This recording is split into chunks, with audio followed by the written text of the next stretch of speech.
Welcome to this week's edition of the Swider Insider. I'm your host, Rusty Lindsay, joined as we are each week before the pregame show with head football coach Mike Swider. Coach, another season, a lot of fresh energy around the building. It's got to feel good to finally get to the end of camp and start to see somebody else across the ball instead of you guys seeing just the same orange and blue every day. Yeah, we say that every year, and it is so true. Each year that you get towards the end of training camp, you realize how much the kids are looking forward to seeing somebody else, and you know, practices can get a little heated sometimes just because it's the same guy over and over and over again, and things get a little personal at times, and it'll be fun to be able to direct that energy at somebody else and get into that game routine. And you could see that yesterday in practice. Yesterday's practice had some energy and some enthusiasm in anticipation of Saturday.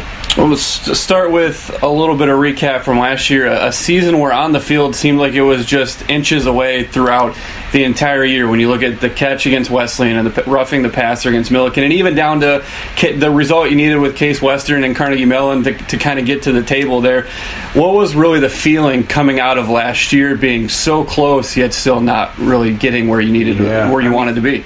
I mean, legitimately, we were inches away from being 10-0 and potentially a top seed in the region, and with a football team that was really good and playing exceedingly well at the end of the year, exceedingly well. And so there was a lot of frustration that season ended on, and so those kids, they don't forget that, and they are coming back. And you don't play out of frustration, you don't play out of anger, you don't play out of any of those things, but those things can't help but fuel the fire a little bit. And so these guys want to win because they want to win, but they can't help but remember a little bit about how bad it felt, and part of their wanting to win is to avoid that happening again.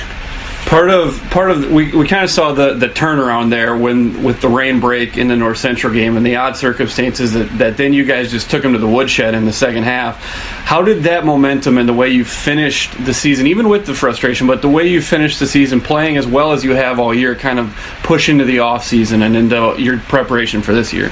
Well, it really is a lot. It's great because, you know, if a lot of those kids graduated, if the majority of those kids graduated, the impetus from that year is not going to be as great. But there's a lot of kids that didn't graduate. We have 35 seniors, and a lot of those kids are on the field. We have 3 fifth-year kids on the field. So those guys that have participated in that are also coming back. It'd be different. Those guys who participated are gone. But a majority of those kids who participated are coming back on the field. So that even makes that momentum greater, Rusty. And those guys are carrying that. And 3 of them fifth-year guys. So there is some energy and there is some confidence coming back from how well we were playing at the end of the year. I mean, you look at it, and those last 4 games, you outscore your opponent by 240 or 50 points, about 40. I mean, it was really pretty dominant, those kids did. One of those fifth-year guys is Curtis McWilliams, and when you look at throughout the year the growth of the team, he was the one individual you looked at. Seemed like a switch went on Sunday between the 2 North Central halves. He came out, dominated the second half, played great down the stretch. What have you seen different from him this year? Because last year he won a quarterback battle. This year, knowing he's played so well last year, then coming in knowing that he's got that job. Well, I think there's 2 things. One, obviously he's playing with more confidence, but our football team has more confidence. I mean, you're not going through training camp, who is it going to be, who is it going to be, who is it going to be, and then once he steps in, is he going to be able to do it because he's never done it? I mean, the confidence of the entire football team going into camp knowing who the guy is, the confidence of also now he's done it before is huge. And so we're really starting off with a little bit more of an accelerated pace offensively because of the confidence in having a kid returning. You guys kind of went through camp and great energy to camp, but also a lot of the edge you like to see from a football team as they get in. What did you see culminating there with the Laura scrimmage that really has you excited about this year's group? Well, you know, I think there's probably a couple things. One is there are some spots where we need to have somebody step up. We had to find somebody new, somebody who could do some things, and we have a few kids that stepped up that there was an open position and someone came in and just grabbed it. One of those being Caden Sigler, corner. You know, Tyler's little brother. That was a really exciting to see. That kid has stepped up and won that job. and is really playing well. And so to see him just grab a hold of that thing and run with it. The other thing is at the linebacker position, we have a few guys that are coming in. Daniel Herber is at the Sam linebacker position has stepped up, and I'm telling you, Rusty, he is a force. So some of these new positions, you've seen some guys just step up and decide, hey, I'm going to make something happen.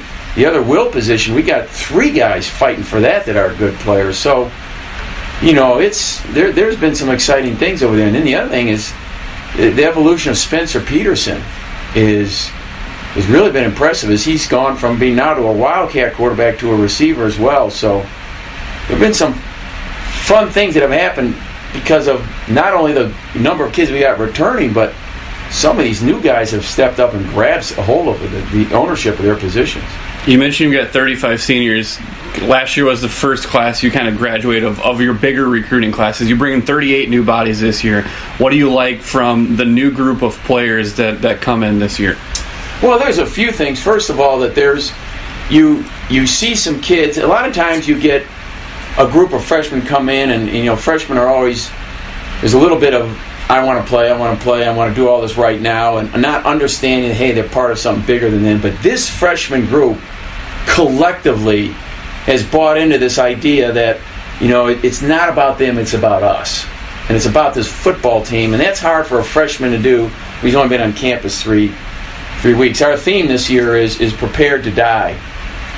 And to die to yourself, and not a literal thing. I don't mean people want to die for football. It's bigger than life, but to die to yourself. Are you prepared to die to yourself and live for something bigger, as Christ did on the cross? And that theme has really been bought in by these freshmen, and so you see them just wanting to help this football team, whether it be on a scout team or wherever they find themselves. Included in that group is a couple of exciting transfers with Will Smith at running back and Tayshawn Gibbs at wide receiver. 2 guys that have experience at the college level but come in at positions where they can make an impact. What have you liked from this transfer group that you continue to bring in a couple each year that really injects some things into the program? Humility. We got kids that transferred in.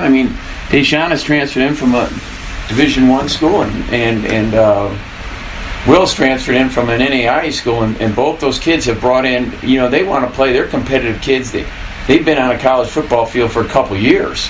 They're not freshmen. They transfer in with 2 years of experience, but they bring in humility. It's, again, whether the theme is brought that out or whether that's just part of their personality. It's been great to see, and there's no question that they're going to help us in the field. When you look at your team on the offensive side of the ball, you've got a number of wideouts that can really make an impact. You mentioned Spencer Peterson, but Carter Roberts was a guy who stepped up last year when you needed it, when Chase White got a little banged up. That's a group now that has some electricity to them and can really start to stretch opponents. Well, you mentioned Carter Roberts and Spencer. There's 3 others. Philip Nichols is a bad man. Aaron Rodgers is a bad man at quarterback. He's a different dude. I'm telling you, Rusty. Then you put him in the mix. Torini was gone all last, broke his collarbone the first game of the year. He's got big time speed, and then they have Tayshawn to that mix. There's 5 receivers out there that can flat out do some stuff, and we got 3 tight ends that are good players too. So that's 8 people out there that are competitive players. Yeah, you mentioned the tight end situation. It's easy to look at losing an All-American last year and say, oh, that's a group that's going to take a step backwards. But the depth at that position is almost unprecedented at this level. You've got 3 guys that can really go out and fill that void, and you don't want to say replace Zach because he's a unique talent, but can just match that production and keep the wheels in motion. They're all seniors. So, there's some poise there. Those guys, they're not going to put their tail between their leg on Saturday. They are confident, poised, hungry kids, no doubt. And then maybe the biggest area of strength in this offense, you bring back 4 of your 5 starters on the offensive line. Jake Hibbins stepped up and really grew as the year went on, so you've got an experienced center there in the middle of the line. What do you like with that group? Oh, it's just tremendous, and the size is huge. There's about 7 or 8 kids up front that can flat out play, and when you have that kind of depth there, and there's size there too. Purdy's got to take those guys out for dinner every now and then. You look at the other side of the ball on defense, obviously losing Chase Greenlee is a tough guy to replace, but you move Pat O'Connell out there, replace him with another D1 transfer. It's a defense that will have some guys they need to replace, but also returns a great core there. Yeah, I mean, there's a few guys over there that are. I mean, you look at Tyler Sigler. He's a 6'3", 220-pound corner that the league is looking at. I mean, he's a difference maker. Kyle Fox at safety is a fifth-year senior. You know, you got Corey Kennedy was a Division I transfer. So 3 of your 4 defensive backs are seniors, and they're all competitive kids. And you return Eric Stevenson as a middle linebacker. I saw Daniel Herbert is stepped up. He's going to be as good as anybody in the league as a Sam. And we got 3 guys fighting for the will. Logan Miller, Jacob Colleen, and then Ryan Schwartz, a sophomore. Holy cow. And Jack Bates is, you know, he played half the game against Mary Hardin Baylor when they tossed Greenlee. So, I mean, there's some dudes over there on that side of the ball that can play as well. And so we're excited. You know, we're excited about what can happen. Some of those linebackers might move down and play in rush situation, move Pat back inside. So, you know, there's some guys there that we're really excited about, and can't forget Dallas McRae. He's going to be as good as anybody in the league as the shade 3 technique guy. So if we get any coaching, we'll be all right, Rusty. One of the things that we've talked about in the booth the last couple of years is the athleticism of the linebacker position and how that group has kind of been a core strength there in the middle. You kind of mentioned maybe moving those guys down. What is that flexibility and athleticism across the board there? Eric covers as much ground as any middle linebacker in the country. Mm-hmm. When you look at that athleticism in that group and their versatility to move down in the box, maybe move back like Corey Kennedy moving back to the secondary, what does that allow you to do as a coaching staff as you prep week to week? Well, I tell you what, it allows you to do.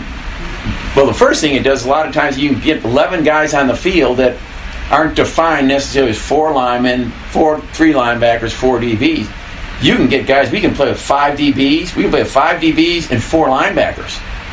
Okay, Andrew Brady is played exceedingly well.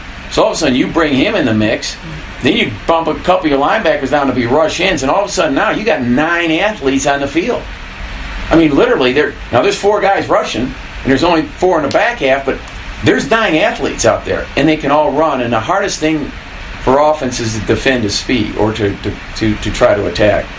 If you can run and you have team speed, it can overcome errors sometimes. And so there's a shot that you might only see 2 defensive linemen on the field and 5 DBs and 4 linebackers.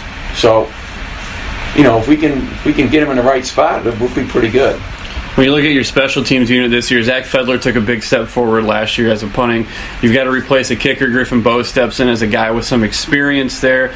What do you look at with your special teams unit? Because every week we kind of talk about the hidden yardage that special teams bring you. What do you see from that unit?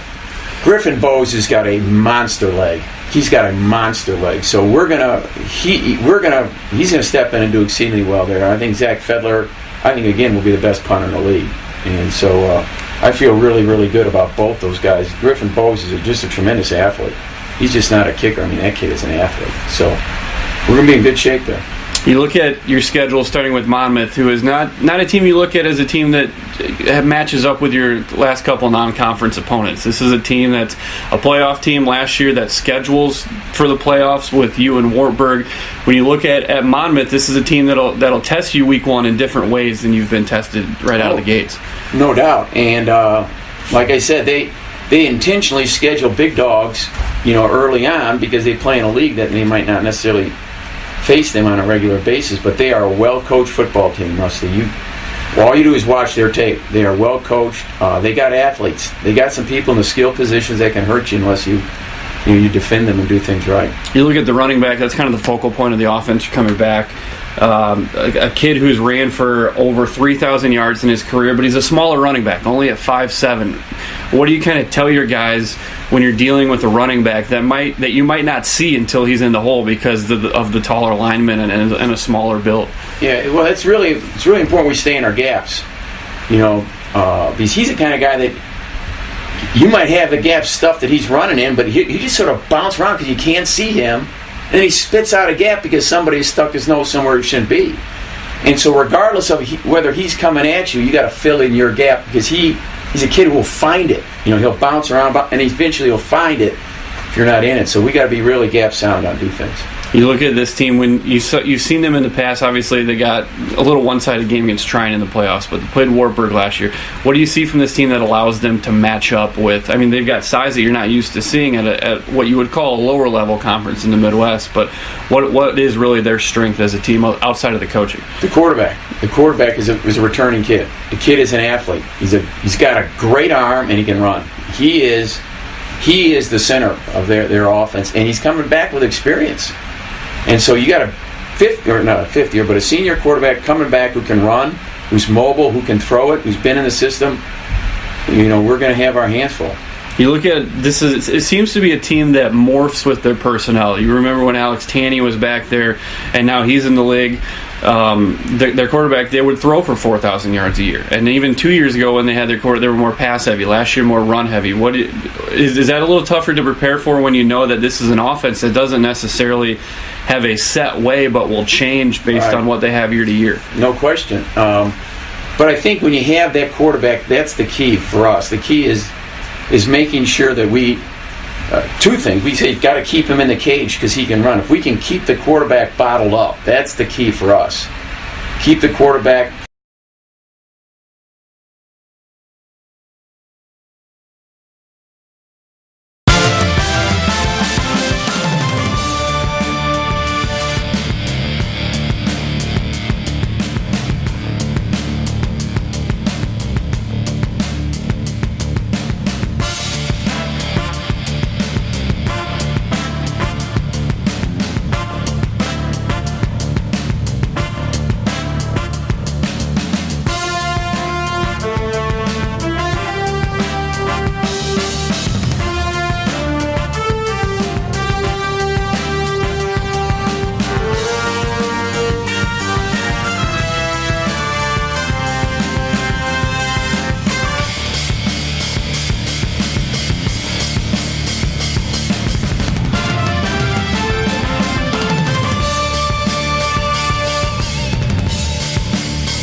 Welcome to McCulley Stadium alongside Dan Studebaker and Tim March. I'm Rusty Lindsay. Welcome into another season of Wheaton Thunder football. Wheaton opening the 2018 campaign today against the Fighting Scots of Monmouth College, last year's champion out of the Midwest Conference, an NCAA playoff team, and what will be a very good non-conference test as Wheaton prepares for what will be another grueling CCIW schedule. Fellas, we talked about it in the Insider last year, a season that Wheaton was so close on the field, even in games they couldn't control. They just couldn't get that break. They needed that last week game between Case Western and Carnegie Mellon to go the way that it was about to go until Wheaton really saw its postseason hopes dashed with a last-second collapse in that game. So this is a season that Wheaton has been looking forward to for a long time, just getting on the field and setting the record straight from a season of missed opportunities last year. Yeah, and even Coach Swider mentioned in the Insider, as you talked about, that was a season that was, it's a game of inches, and we were inches away from being a 10-0 team and cruising into the playoffs. But give credit to this Wheaton team for coming out and taking care of their business and doing what they could do to try to make things fall the right way, and it just didn't, unfortunately. So I look for this Wheaton team today to come out and try to make a statement against the playoff team from last year. When you have a team now that's riding on all cylinders and ready to make that and right this ship. Yeah, and I think for Wheaton too, they're coming into a game against a solid opponent. First game of the season, you were just ready to play somebody other than your buddies that you've been training with all year, and it's nice to get to do it against a solid Monmouth team. And Rusty, like you were talking about, Wheaton is just going to be fired up to get out here and play and put last season behind them. There were such high expectations coming into the season last year. I think they're going to come out ready to go. Yeah, we talk about what Wheaton has had for a profile of a non-conference opponent. This isn't it.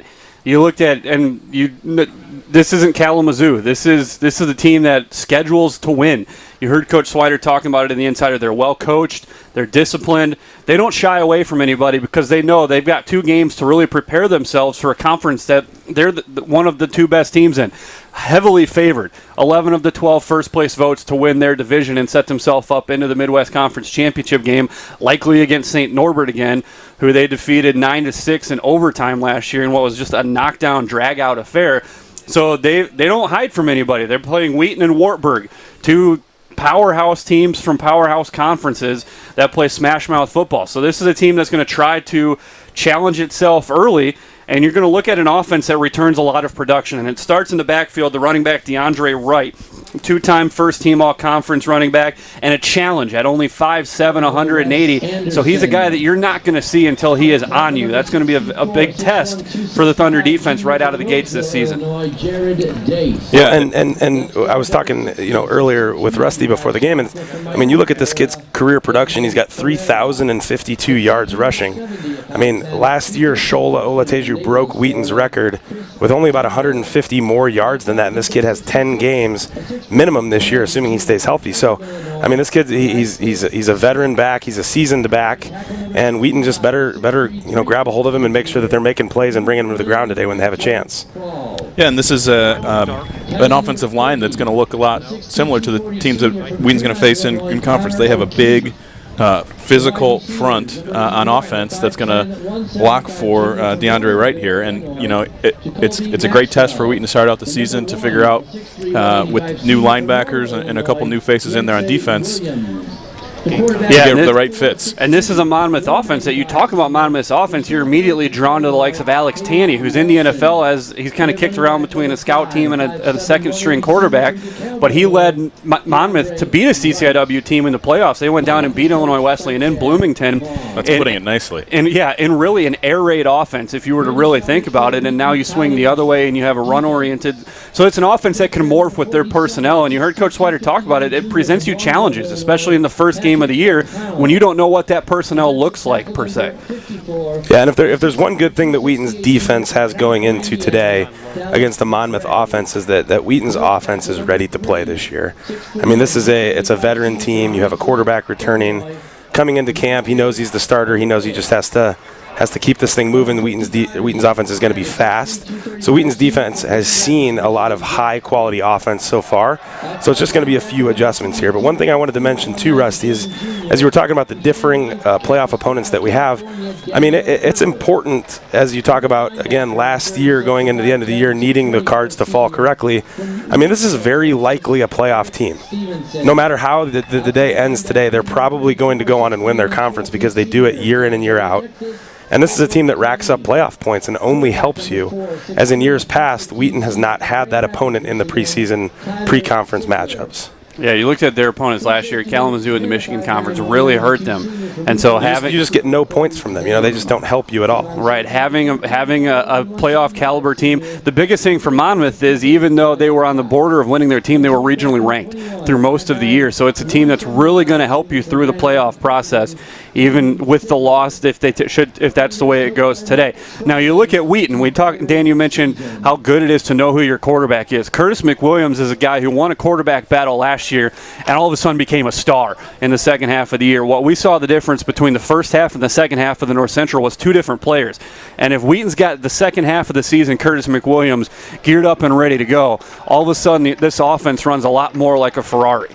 Well, it's unbelievable what can happen, too. We've talked about this at length over the last couple of years because there's always been a battle going into camp. And when you have someone who comes into the season knowing that they're the guy, it's their job to lose, you just play you play more light, you play more free, and you saw that change even between Saturday night against North Central to Monday night on the second half against North Central. He was just a different guy because this is my team, it's my offense, I'm going to take care of business, and he was unbelievable to finish the year.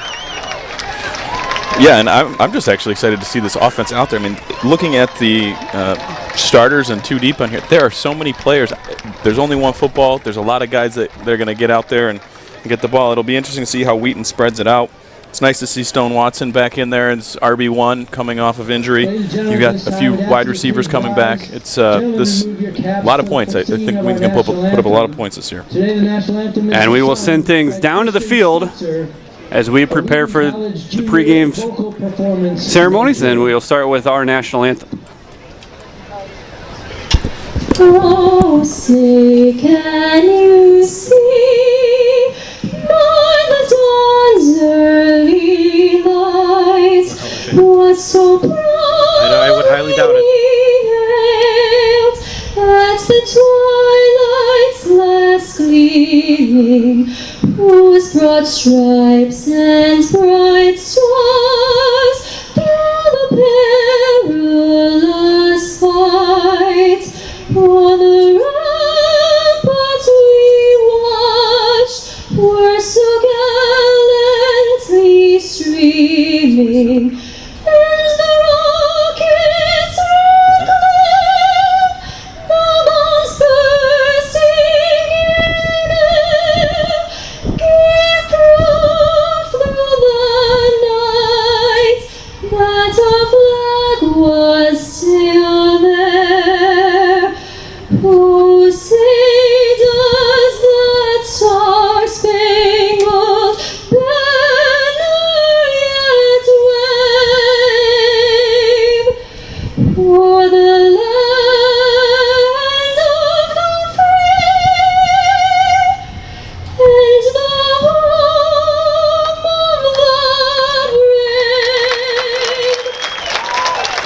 brave? The stirring rendition of our national anthem. Again, welcome back inside here at McCully Stadium alongside Dan Studebaker and Tim March. I'm Rusty Lindsay, taking you up to kickoff here. We'll have the coin flip and get ready to go for another season of Wheaton football. And you mentioned, Tim, there right before we took the break, a lot of different guys that can really be playmakers, and we'd be remiss to not mention Phil Nichols, who kind of started to break out last year, first-team all-conference receiver, a dynamic guy in the return game. He's a guy that if you can get him the ball, you probably want to design at least 5 touches a game for him and just giving him an opportunity to make plays. Well, I was chatting with a friend of mine who's a Wheaton faithful, and he drew comparisons to Brad Musso, which is it's a difficult comparison to make because you're talking about one of the all-time great Division III wide receivers as far as the amount of yards that he racked up. But he is a similar player in the fact that when he gets the ball in space, he's very difficult to bring down if you only get one hand on him.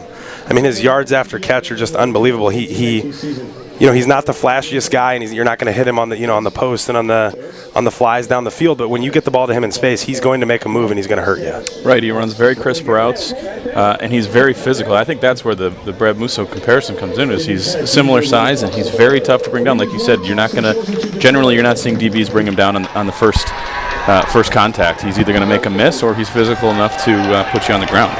The other thing those weapons translate to is the special teams weapons. Nichols probably at his best on the return game, but then you get Stone Watson, who's also a return ace, and you've got Adam Torini, who's a absolute burner. So you've got all these options to plug and play. I think Jesse Scott's going to have a lot of fun with this offense, and you're going to see a different look from this offense than you have in the past. Yeah, and while we might not know who's getting the ball and how many times they're going to get the ball, we do know who's going to be blocking. We have a lot of returners up front from a very strong offensive line last year. It'll be exciting to see if we can pick up where we left off, at least running the ball. Yep.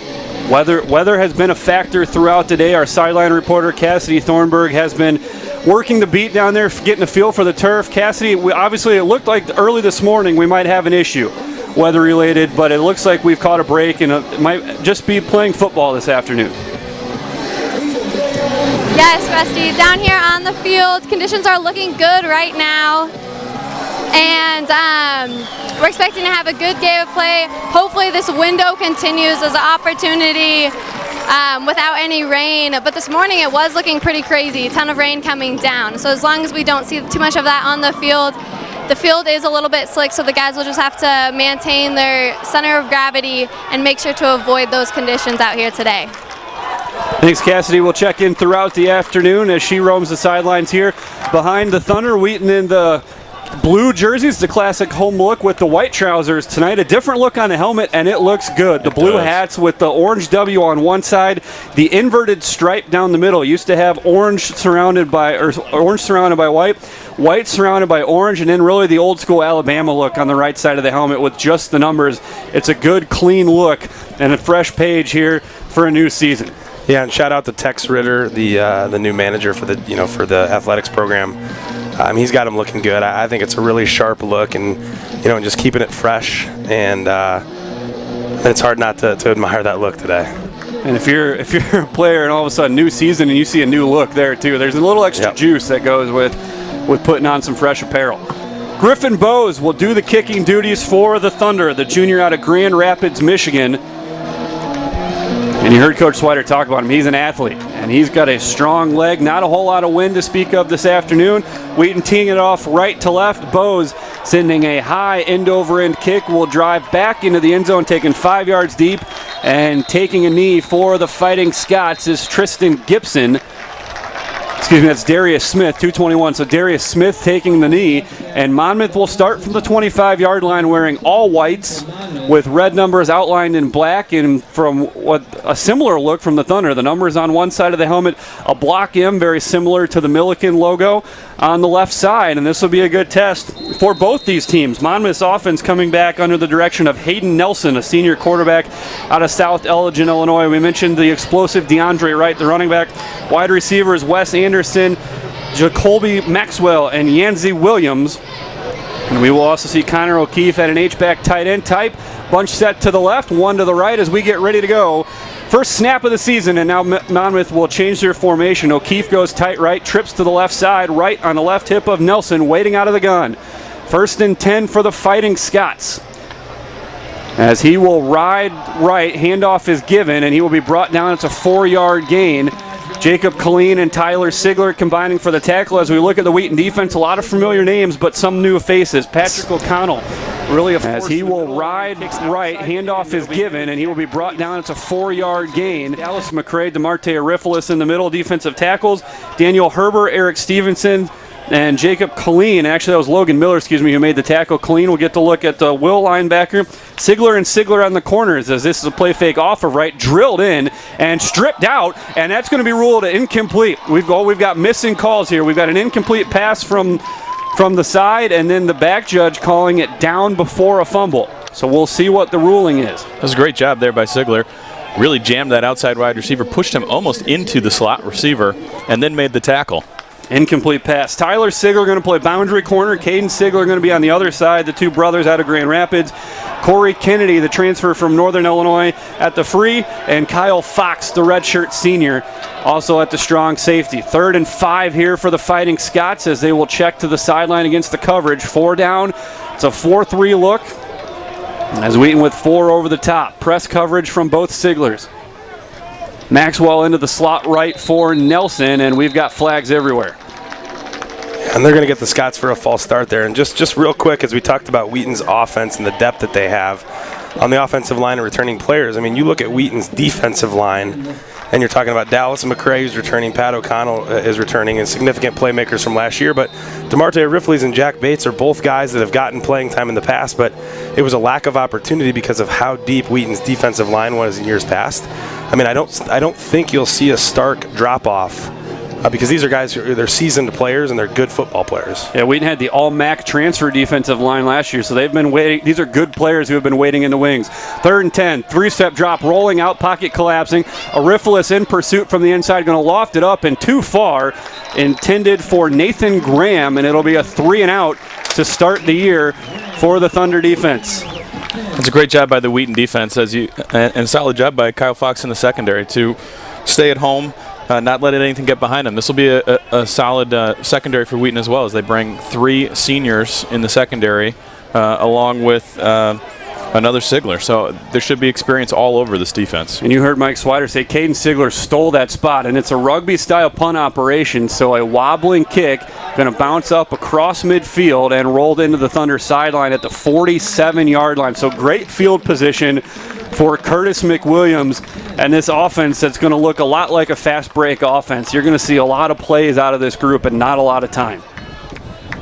Yeah, I was talking with Coach Jesse Scott before the season started, a week or so ago, and he was just telling me, he has a different problem than in years past, where there are so many guys who need the ball now, and he took it as more of a challenge and something that he's going to find a good deal of fun in.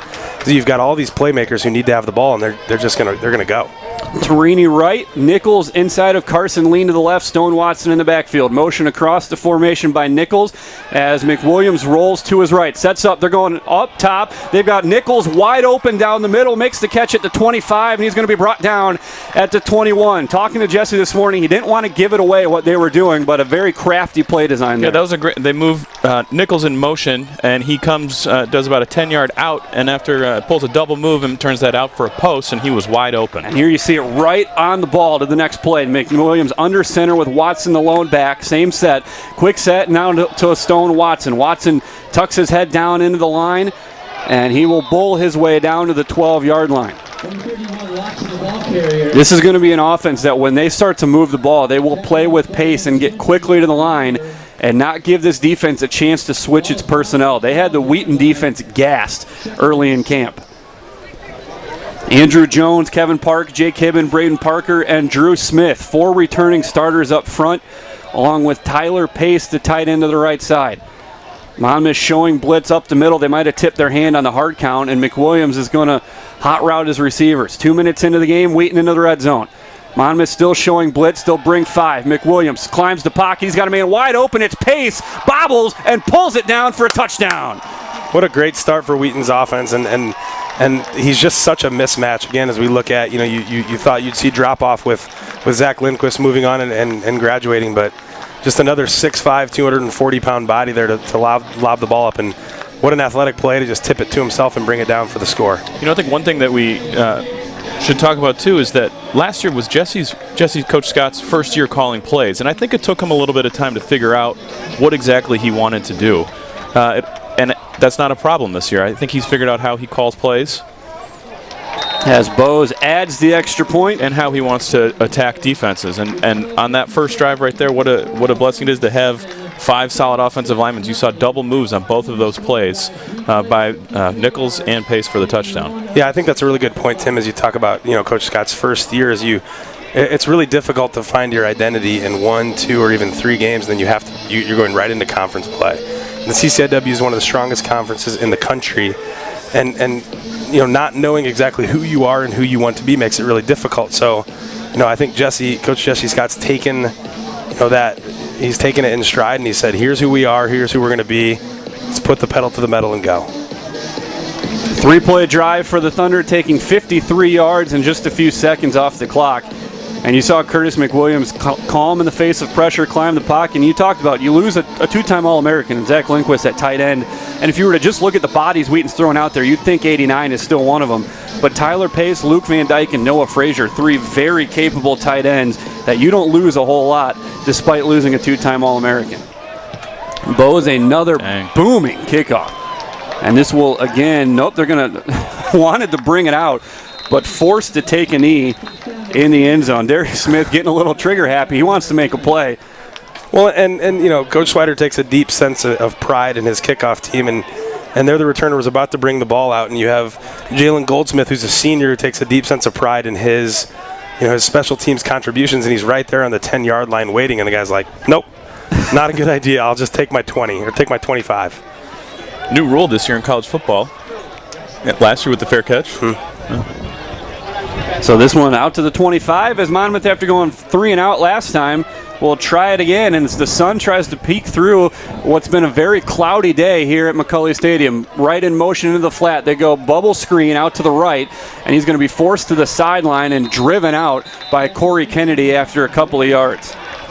It was actually a nice job blocking by the Monmouth receivers there. They were able to get a linebacker on the ground and block the corner as well, but good rush by the defense to get there and knock it down for about a 4-yard gain. Yeah, I'll tell you what, it's really good to see number 4 Tyler Sigler back out there. I mean, he's just such a force at corner, with a body as big as he is, just to be able to bring the heat as he does. He's almost like a linebacker body out there. Yeah, 6'3" corner, and with the physicality of him at 213, that's a big body. That's an NFL-style body. As now the quarterback in trouble, Nelson gets out of the pocket, and he's going to throw it into his own bench. Great pressure from Orifalus breaking through, and quickly a 3rd down here for the Fighting Scots. Yeah, and DeMarte, number 3, at 6 foot, 275 pounds. Again, a senior, a guy who struggled to crack a bunch of playing time early in his career because of the depth of Wheaton's defensive line. He's looking really, really good today.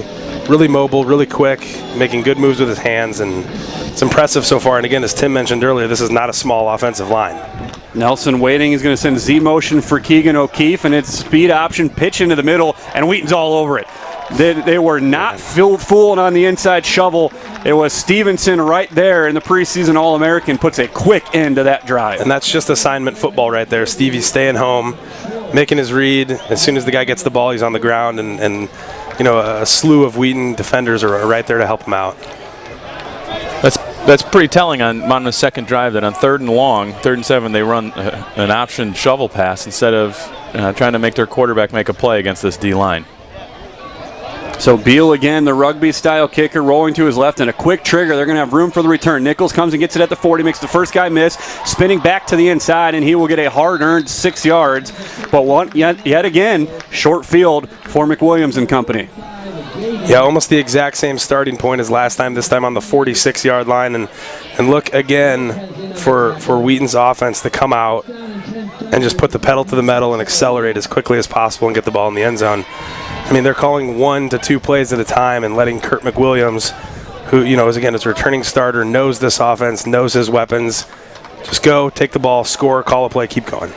And McWilliams will start this drive under center with Torini left and Nichols right. That's a lot of speed on the slots. They've got 2 fullbacks in the game. They will give Stone Watson on a misdirection to the left side. Breaks a tackle across midfield around the block of Torini, and a first down run for Stone Watson. And what you love about Stone is when he gets it rolling, he's looking to the sideline and asking for the ball again and again and again. Yeah, and it's really good to see him back and moving as he is, coming off the ACL repair last year. There's always a concern. It's only about a year ago now that it happened, but here he is, shifting, accelerating, and doing a great job of getting downfield. As McWilliams under center quickly again on 1st and 10. They will give Watson again, and nothing there. And talking to some of the guys around the program, they said Stone's looked good. He's looked like he's 100%, but that explosive step still hasn't quite been there, but it started to show flashes again this week. That explosion, usually one of the last things to come back from the ACL. Now, again, we play very different positions, right? But I had an ACL injury when I played at Wheaton, and it takes a couple of real game time plays before you really realize it's fixed, it's fine, let's go. Let's get going. Loss of 2 on the play and quickly to the line. McWilliams looking into the flat right, has time, is protected back across the middle, and low and too far for Luke Van Dyke. And it looked like we had a flag here on the play. And it looks to be a hold against the Thunder. So an interesting position here for Monmouth. Do you try to cut it down off, or do you back him up 10 yards? And it looks like they're going to choose to back him up and keep him on 2nd and 10, or 2nd and what will be 22.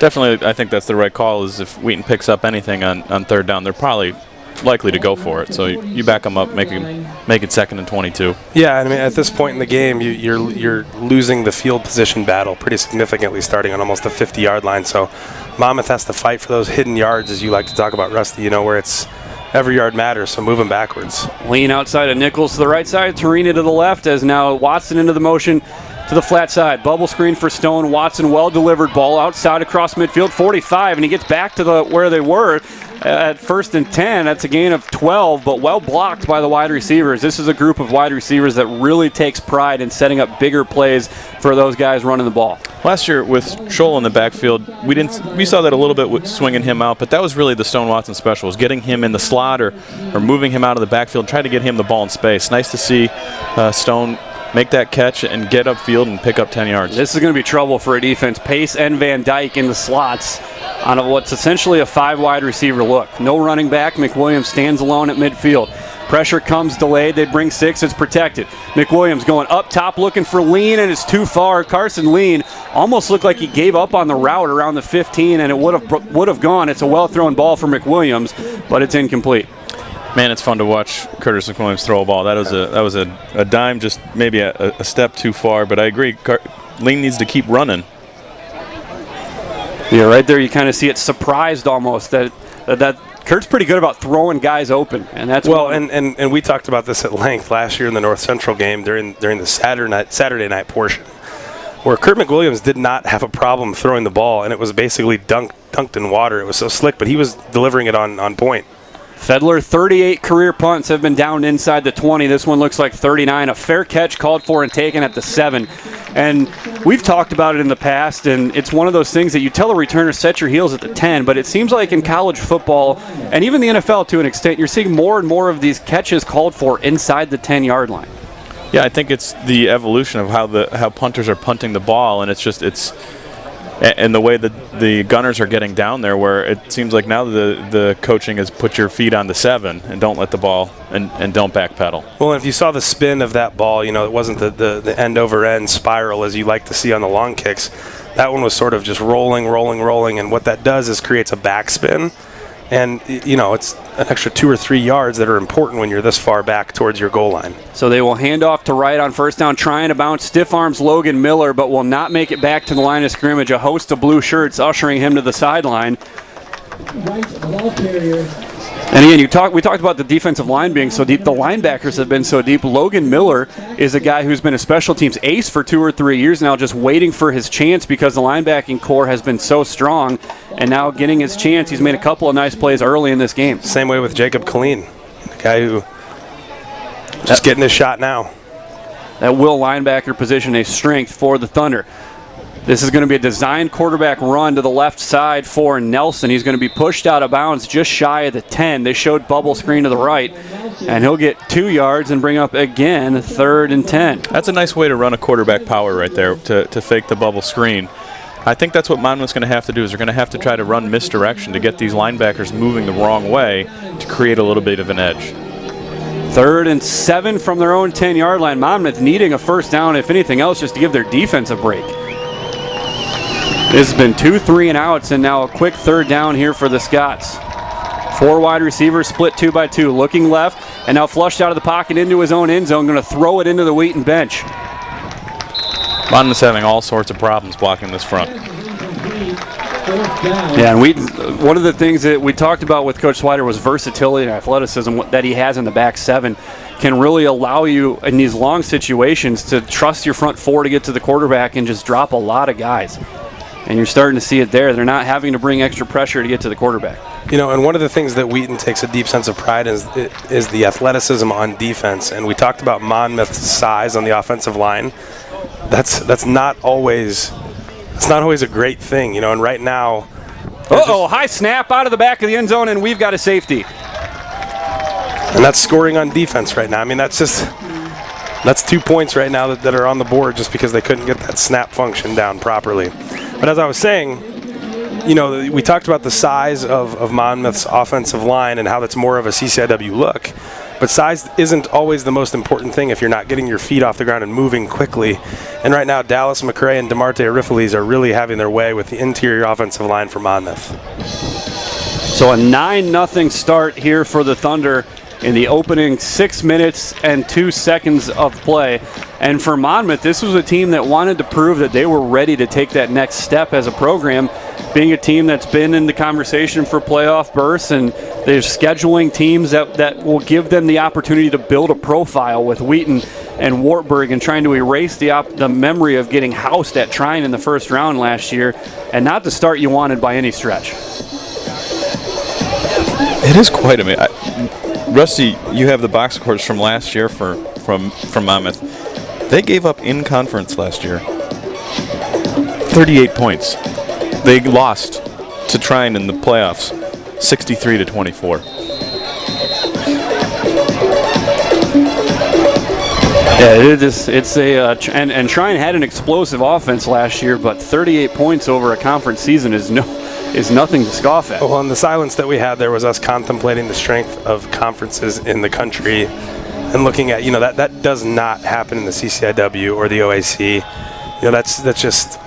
It's just a different game. Off the kickoff, this is Nichols from the right sideline, going to try to stretch this across the field, and he is cut down at the 32-yard line. Cassidy Thornburg roaming the sideline for us, and she has a report for us. Cassidy, what do you have for us? Cassidy, yes, amazing field goal return there, and the mantra on the sidelines is lighting up. The Thunder have turned on their game and are ready to go. It is evident in their play. One of the encouragements from the coaches that you're constantly hearing is to continue to monopolize on those mistakes, which is exactly what this Thunder offense is doing, and able to continue to put points up on the board. Here we go. A lot of energy going on down there on the sideline. Thank you, Cassidy. First down for the Thunder offense. This is McWilliams on the keeper up the middle. And again, another new look from Jesse Scott there, showing a little bit of a veer look, using Philip Watson as a jet motion, essentially a running back. And that's another one that we talked about. Get Phil Nichols 5-6 design touches that he has an opportunity to make a big play. 2nd and 8 as they go quickly to the line, and Nichols will motion into the running back slot to the right of McWilliams. Again, it's a similar look as they hand off to Phil Nichols, and he has nowhere to go. Well covered by the Fighting Scots defense. You know, one thing that seems that Wheaton struggled with last year was running the ball a little bit out of shotgun. I think it limits where you're going to be running the football. It lets the defense know what your options are, whereas if you're under center, you have more of an ability to run the football. It's just something that Jesse seems to stay away from. He much prefers having Curtis in the shotgun. Levi Oliveto cutting down that play. And it'll be 3rd and 8. 4-man rush for the Scots. McWilliams hit as he throws. It's tipped over the middle and intercepted. A very athletic play by the safety, Seth Cunningham. And Monmouth finally catches its break in the field position game. So I don't know that Curtis really had a window to drill that ball into, but forced it anyhow, and a very nice play by Cunningham. Yeah, that was a very athletic play across the middle, and good job of just elevating, getting one hand on it and bringing it back to himself. I mean, what a play. All 3 levels of the Monmouth defense was nice plays. Their defensive end to get around Andrew Jones and put pressure on McWilliams, linebacker to get a tip, and a very athletic play by the safety. That's the Mike Jack Lucas with that tip, and almost looked like maybe a miscommunication there on the line as Jones showed down to double, even though Kevin Park looked to have it under control inside of him. Those are 2 guys. We mentioned 4 returning starters. Park, the new guy up front. So there's going to be some growing pains as that side of the line gets used to one another in game sets. But it's 1st and 10 for the Scots on the Wheaton side of the field at the 45. Play fake. Looking to go deep. It's well covered. And that's going to be intercepted at the 21-yard line. That's Spencer Rowland coming back to the near side. Rowland to the 30, to the 35, and he's pushed out of bounds. Just hard to make sense of that throw by Hayden Nelson. I mean, and there's laundry all over the field. We do have a penalty here, and it's going to be some sort of blocking on Wheaton. But, I mean, I don't necessarily hate the throw. I just hate the way that it was thrown. I mean, that thing was just wobbling the entire way down. And the receiver gave up on it completely. I mean, he didn't even try for it. And really easy for Wheaton to bring down the pick. Well, when you talk about a change we were kind of joking earlier about some stories both of you guys had of quick changes as a player for a defense that finally gets its break. They barely got to the water bottles before all of a sudden they're back on the field after the offense cannot take advantage. So the call was a block in the back after the interception. It was pretty obvious right there in the middle of the field. Spencer Rowland, the corner, 6-foot junior out of Greenville, Michigan, with the interception, his first career pick. And it'll be 1st and 10 from their own 22 for the Thunder, who after their initial drive haven't got a ton going. Watson on the right hip of McWilliams. High snap, looking to the left side. Quick out, completed to Torini, who spins out of the tackle, diving forward. Nice way to get McWilliams back settled in, get the offense a little bit of rhythm, and move the ball forward. Yeah, and rhythm and just being on schedule, right? Just moving the ball down the field. As Tim talked about on the interception, where at all levels Monmouth played really, really good football.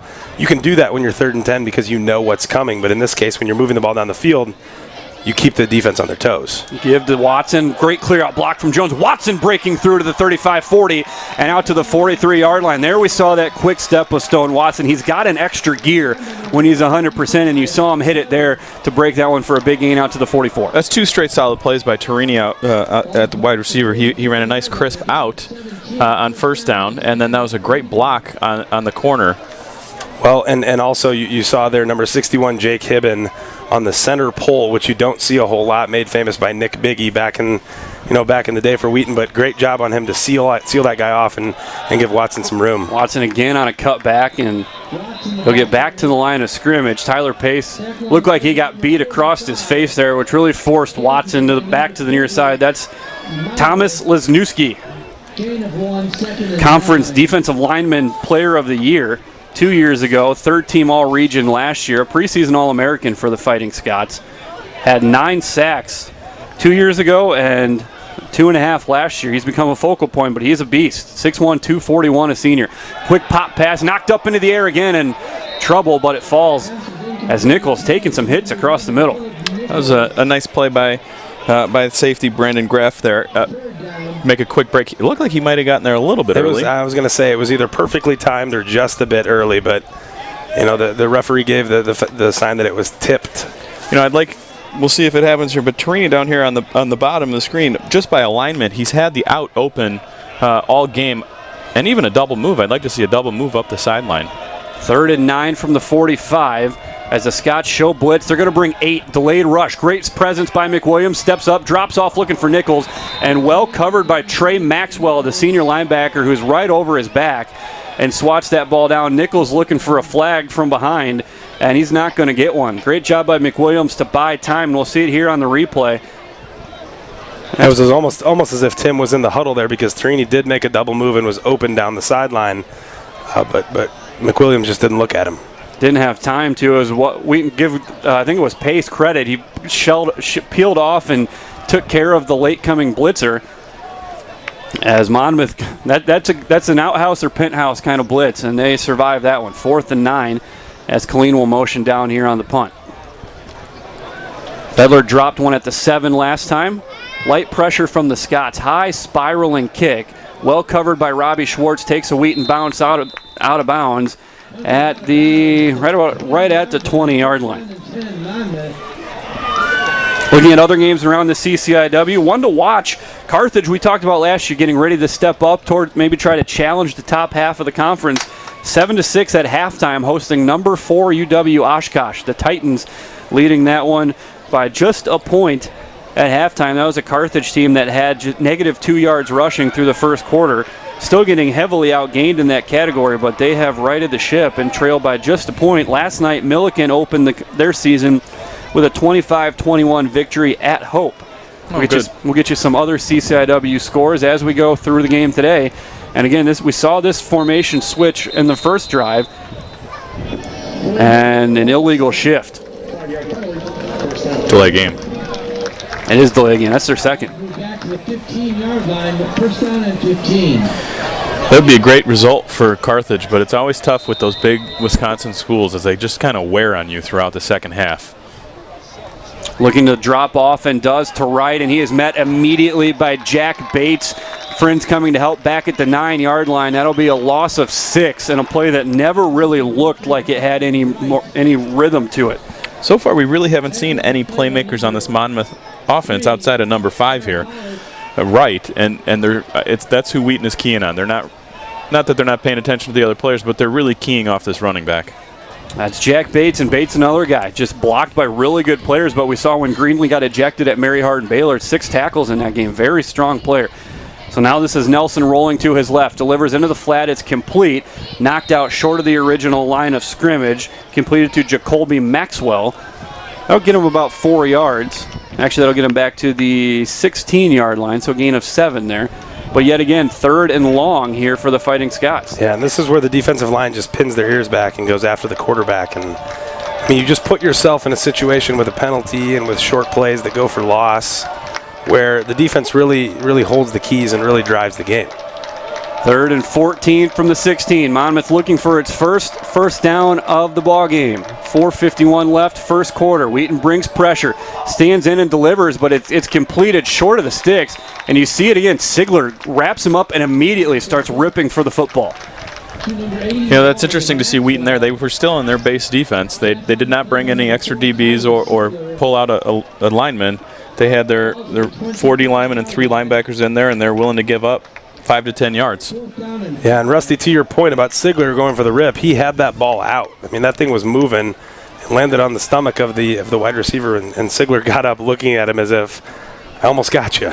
That's twice, and another high snap here pushing Beal back. He will drive this one a low end-over-end kick to the outside. Gets a great bounce. That's the benefit of that rugby-style kick that you're seeing become more and more popular, is it's an easy ball to not allow a return on because it's too short, and then you get the favorable roll. That rolling about almost 15, 20 yards back inside the 30-yard line. I can't imagine that was planned. I mean, he's rolling left, and he kicked that all the way back across the field. I think that sometimes it's better to be lucky than good. Yeah, I think that was a desperation kick, to your point, Tim. I think it was, it is his intention to do the rugby-style kick, but I don't think he meant it to kick back across the field. That very rarely works out. Similarly a quarterback throwing across the field, it doesn't work out that often. So 1st and 10 from their own 29. McWilliams looking left, hits to Torini. Torini's got a step. They're going up top. Torini with room, and he can't quite make the catch. He ran out of room, and McWilliams upset with himself over that one. Tim, you were calling for the double move, and they had it. Yeah, he was open too. Just got to maybe put a little more zip on that ball and not put it so far up in the air. Threw it out of bounds. There you see it. Man, Torini's got some speed. Torini was an all-state sprinter at Wheaton North. Turned in a 400 time that would have put him into the conversation for All-American at the Division III level. Out into the flat for Nichols. Steps upfield, out across the 35, stretching near the first down marker, a gain of 9, and that'll put Wheaton in the 3rd and short for the first time in a while. This has been really impressive by the Wheaton wide receivers through this first quarter. They've been very physical coming off the ball. Seen a lot of great stock blocks by these wide receivers. James Hauk, the position coach for the wide receivers, continuing a great tradition of wide receiver physicality in the blocking game. Something Chris Fossum really valued when he was the wide receivers coach here. 3rd and 2 from the 37, and Monmouth going to call a timeout here. Again, as we saw the replay, you saw Nichols catch the ball 3 yards behind the line of scrimmage, and first contact was 4 yards beyond the line of scrimmage. So before he was even touched, he gets 7 yards, and then he gets another 2 or 3 after he's touched, and those yards make a big difference and make him a huge part of this offense when you find those yards that you shouldn't be getting if you're getting good quality tackling. Other games today in the CCIW: Augustana leading Co 3-0 in the first quarter. Other games: Lakeland at Carroll, and tonight Anderson will visit North Park, and University of Chicago will visit the newest football member of the CCIW, Washington University, down in St. Louis. Which is a rivalry game for them. That is the UAA rivalry game, now a non-conference game. Very odd setup there. But WashU, a member that makes a lot of sense for the CCIW. Yeah, that's a sneaky game, I think, for the CCIW teams to have to travel down to St. Louis and play. That's a long bus ride for the Chicago area teams to have to go down and play in a nice stadium against a solid team. 3rd and 2 for the Thunder from the 37. Twins to the left side. They were looking to the left side on the quick slant to Torini. Completed as he goes down at the 48-yard line. A great ball from McWilliams to lead Torini into safety there, and we'll move the sticks. And what you mentioned, Washington, it's an interesting setup because they're reaping the benefits of an athletic director that's no longer there, that wanted WashU into the CCIW. So you're wondering if the personnel that's there now still likes that move. We'll see as the season goes on, but it's a move that makes a lot of sense for WashU and for the CCIW. 1st and 10 from their own 47, 3:05 to go. Play fake off of Watson. McWilliams all day to throw, and Torini again quit on the route, and he's still going to catch it for a touchdown. And it should be pass interference. It should have been pass interference. They did throw a flag, but that's a great ball. I mean, that was the double hands in the middle of the chest and an extend. Still makes the play. The referee made the call. It's pass interference on WashU. Obviously declined. And I'll tell you what, he just can't. You can't keep up with Torini. I mean, the guy he's an unbelievable weapon. One that Wheaton hasn't had in a long time. Where you can just say, hey, go, just run, make a double move, go. I'll get you the ball.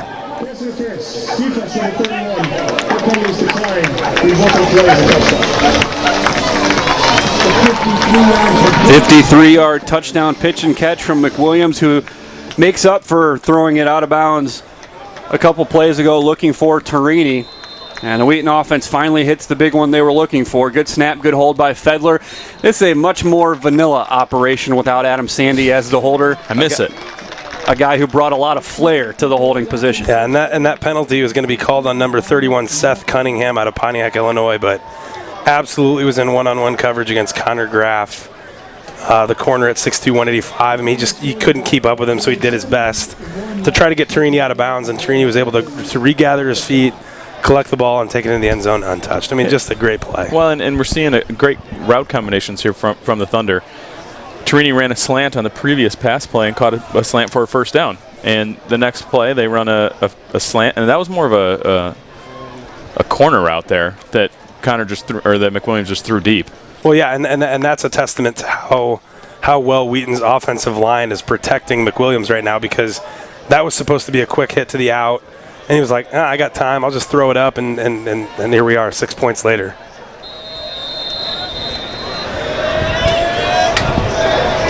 So Bose from right to left here with 2:54 left in the first quarter. Wheaton now leading 16-0. 2 touchdown passes from McWilliams. And again, one of the strength of Bose is the height of his kicks. This is going to be taken and fumbled. Both returners trying to take a shot at it. One tackler misses, and he's going to be brought down inside the 15.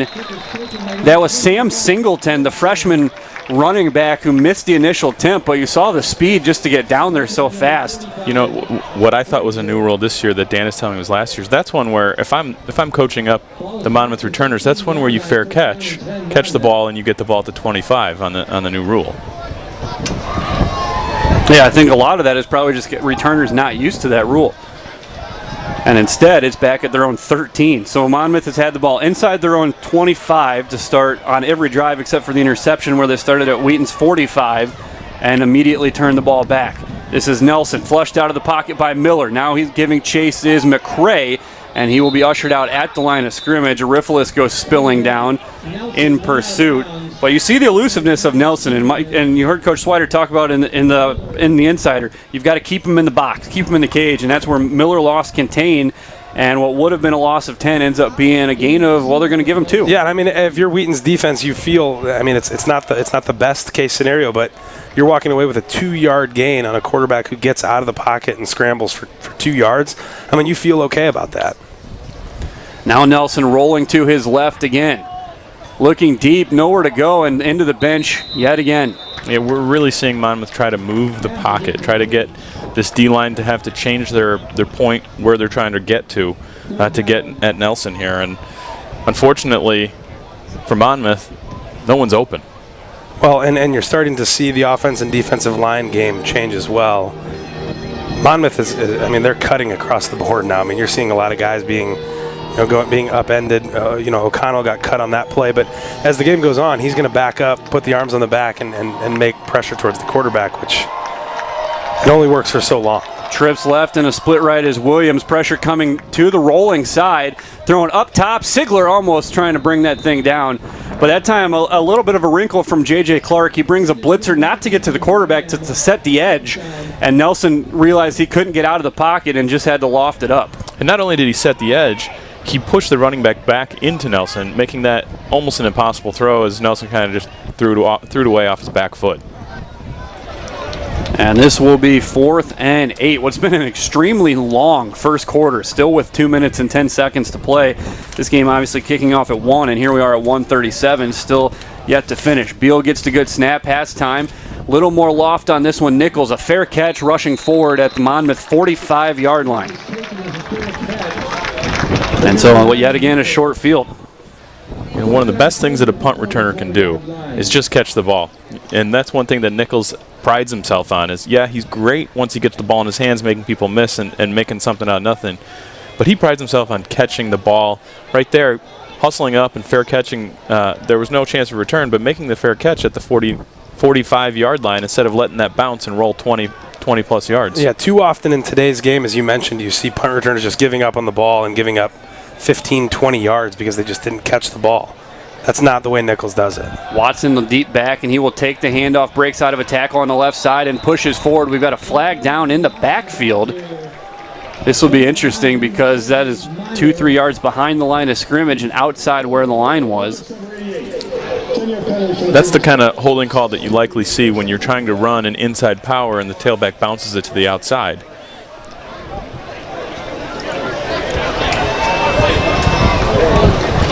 Yeah, that's the tight end pace, the guilty party there. Wheaton has not had a whole lot of success in the run game here today. Monmouth doing a nice job forcing Wheaton into the air, which they've been perfectly comfortable to do. We've seen McWilliams very confident and composed against pressure. You know, we didn't talk about this in the pregame, but it isn't surprising to see Wheaton struggle a little bit running the ball. They're 4 senior D linemen for Monmouth. And it's a very experienced front there. Here's Watson on the misdirection. He's got room to run. Outside the block of Torini, inside the 40 to the 35, and near a first down. He's going to be right at it. I think they're going to move the sticks. A 20-yard run for Stone Watson, and they do indeed move the sticks. Yeah, it's been my experience a few times when you talk about the struggles in running the game, Wheaton almost always figures out a way to break a big play on the next play. It's like mentioning the perfect game. That's right. It happens. But and that's the way that Wheaton will do it, though, is they'll take their 2 and 3 yard gains, but then they'll bust one big on you if you just keep grinding. And you'll see that happen more and more as Monmouth's defense stays on the field as they have. 1st and 10 from the 34. They're looking to go deep again with Torini. He has the step. The ball from McWilliams is incomplete, broken up at the last minute, but they are picking on Connor Graff on that left side.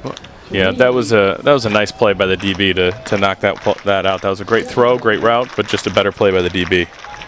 And you can tell at this point right now, as I just mentioned, Monmouth's defense, the Scots are getting tired. I mean, you saw there McWilliams' cadence was different. I mean, you saw the defensive line come out of their stance surprised at how quickly the snap came out. And they're just getting tired. They've been on the field a lot of plays already in the first quarter. Watson, the lone back, the deep back, 2nd and 10, big hole up the middle, breaking to the right side, has it first down and more inside the 20, and barreling over the tackle of Mason Castriconi, and that's a first down. The freshman corner out of Newport Richey, Florida, but finally bringing him down, but not before another big run for Stone Watson. We got Jalen Goldsmith in the game here. Maybe we got a little bit of a halfback pass. Goldsmith, a converted quarterback into running back, and he will be the deep back out of an offset eye with Noah Frazier. Frazier more of the H-back type, while Van Dyke and Pace, you're going to see a lot more stood up in the slot or more of your traditional receiving tight end. Looking to go for Pace. It is incomplete. Led him into danger. Well defended by Castriconi. Upset with himself on that play. He didn't make a play on the ball, but Pace's body just too big and in the way. That was not a great throw by McWilliams there. Yeah, I think if Pace stays on his feet there, he takes that ball into the end zone. Because he had to go up and get it, and as Rusty mentioned, puts himself in danger. You got 2 guys. I mean, Scott's had a little collision there. Yeah, you've seen McWilliams knows he has personnel advantages in the secondary, and you see him kind of throwing some balls he wouldn't normally throw just because he knows he trusts his receivers. Throwing into tight windows. 2nd and 10, empty backfield, designed quarterback draw inside the 15, tucks his head down to the 10. Well called there by Jesse Scott, feeling out the pressure coming to the outside, and it'll be 3rd and 3 here for the Thunder in the red zone with 30 seconds left in the first quarter. Yeah, I like that call there because you give yourself a guaranteed 3rd and manageable rather than being 3rd and long. So great job by Coach Jesse Scott to call that play, and better job by Curtis McWilliams to take the ball, put his shoulder down, and get 8 yards. McWilliams, not a guy who will run it a lot, but he's an effective runner. He's not an explosive runner, but an effective runner from the quarterback spot. Probably the last play of the quarter, 3rd and 3 from the Monmouth 10 with Goldsmith in the backfield. Give us to Jalen, and Jalen will juke one. Might have a first down. Nope, they're going to call him half a yard short, and that is how the first quarter will end.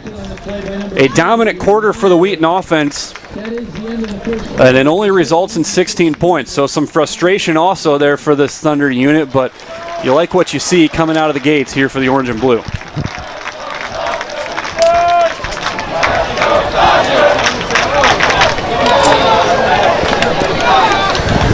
Yeah, and I'm not sure at this point of the game, what the decision will be made from Wheaton's sideline. I mean, the defense is really having their way with Monmouth's offense. I mean, in most scenarios, you take the points here, you go up 19-0, but I wouldn't be surprised if the offense stays on the field and tries to go for this and put the ball in the end zone and really put this thing, even farther out of reach than it already feels after one quarter. Yeah, you like the opportunity to continue to give Griffin Bowe some work, but this is a situation where you've played well enough. You've got to put 6 points on the board instead of 3. Well, and Wheaton's run so many plays enough. It's not that the Monmouth defense is tired after one quarter, but from a physicality standpoint, Wheaton should be able to pick up half a yard here. It is. We've yet to see where the box is placed here as we switch sides of the field. It is Wheaton's offense coming onto the field, so they will go for it here on 4th down. And as Tim mentioned, I mean, you've got Stone Watson who's having a decent game so far, and you're in QB sneak territory at this point. And even though it is only one quarter, I mean, it's going to be staggering when you hear the amount of plays Wheaton's offense has run. I mean, you have to get a half yard here and just Noah Frazier could be a ball carrier here as well. Spencer Peterson into the game at wide receiver to the left side. Pitch out to Watson, and they're not even going to get close. Boy, you question that play call. Yeah. That's one you just got to go right at it. Yeah, why throw the ball 2 yards into the backfield when you need a half a yard?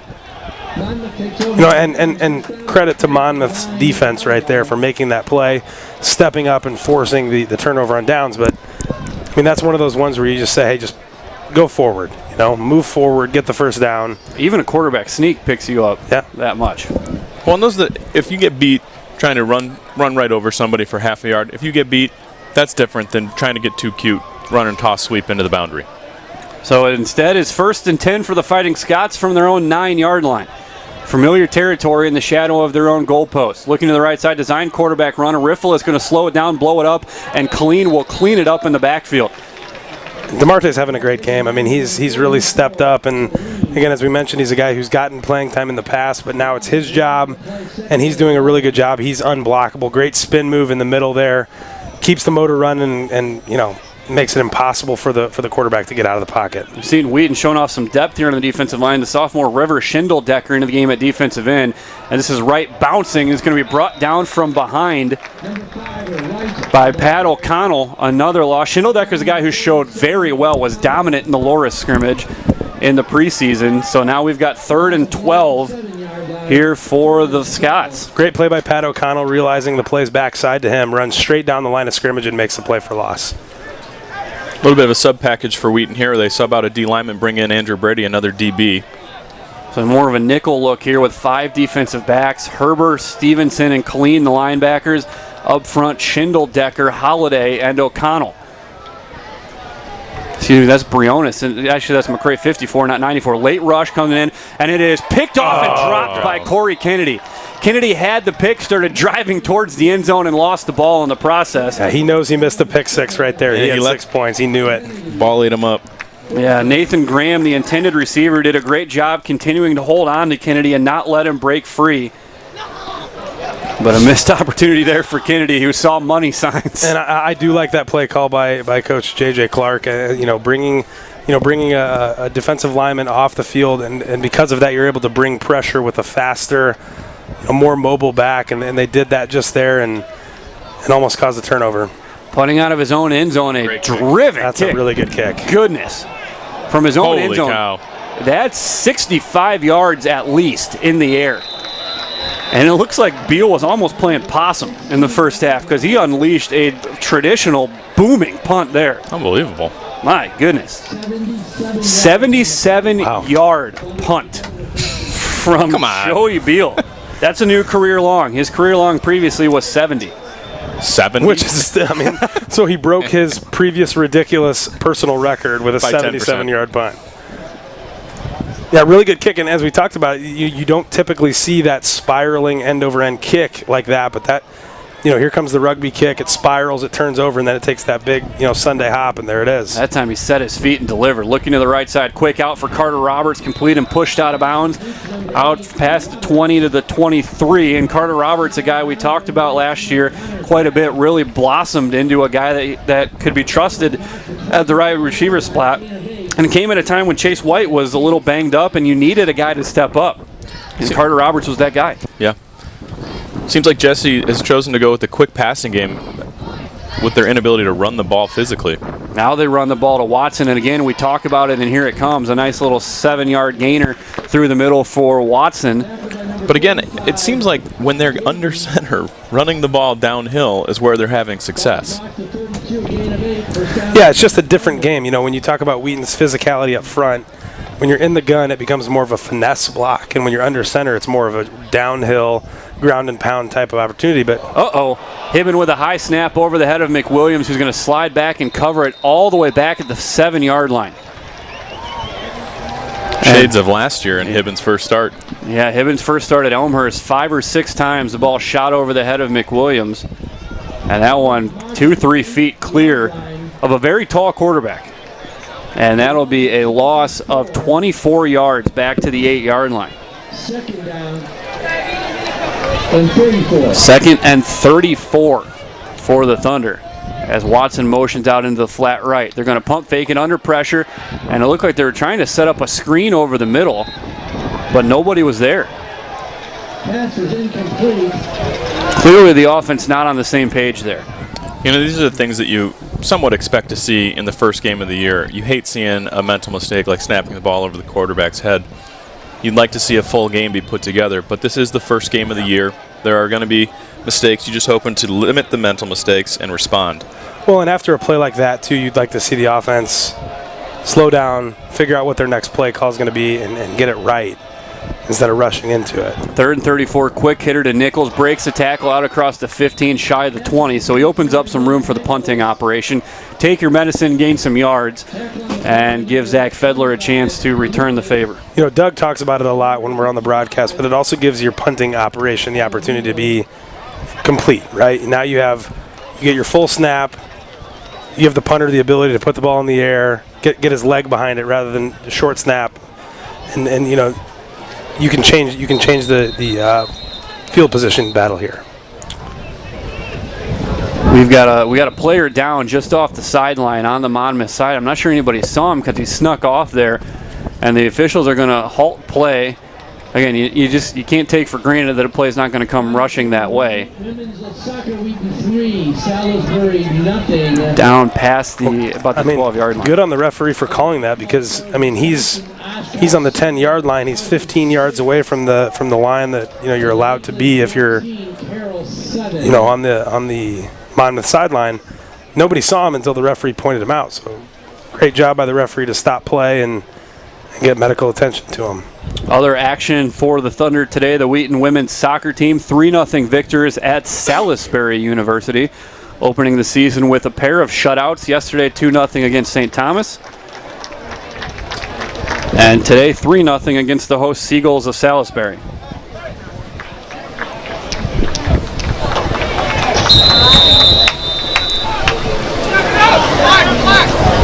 So now we're good to punt. And now being told, Cassidy reporting, that's Lesniewski down for the Scots. So that's a bad injury. Punt going to be taken up towards midfield, quickly covered by Robbie Schwartz and Logan Miller.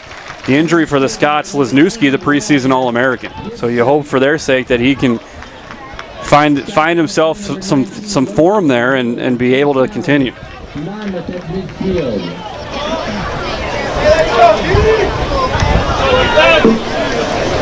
By a long shot, this will be the Scots' best starting field position start of the day, and they'll want to get something going here because they just haven't been able to on offense so far. Actually, their second best. They took over following the interception at the other side of midfield. Well protected here for Nelson. He's going to deliver up top. Sigler's there, and Sigler's going to pick it off, drifting back towards his own end zone. And he will at least make it off the goal line, still fighting and back out to the 5-yard line. Yet again, Nelson forcing the ball and quickly turning over and killing any chance of momentum Monmouth has. This is something that happens when you're on your toes as a quarterback, when you're feeling pressure consistently, is, you just start to make mental mistakes. And, at this point in the game so far, Hayden Nelson is locked on to one receiver, and he's throwing to that receiver regardless of what's happening in the defensive backfield. And he just lobbed that ball up, and it was a great play by Sigler, but his receiver was nowhere near that play.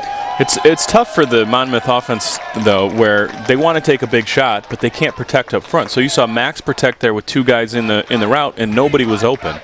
You really should have just thrown that ball away. So we, from their own 4, just trying to get off the goal line there. Maybe a yard or two for Watson, and Watson gets up a little ginger after that rush, and looks like he's going to limp his way off the field. So you're going to see, looks like Jacob Cretan come onto the field.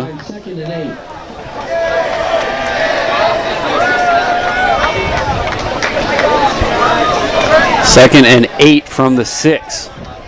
Cretan the lone back, 7-man line, and that's a false start on Braden Parker. He flinched trying to get to the inside reach. Offense number 70, your penalty, second down.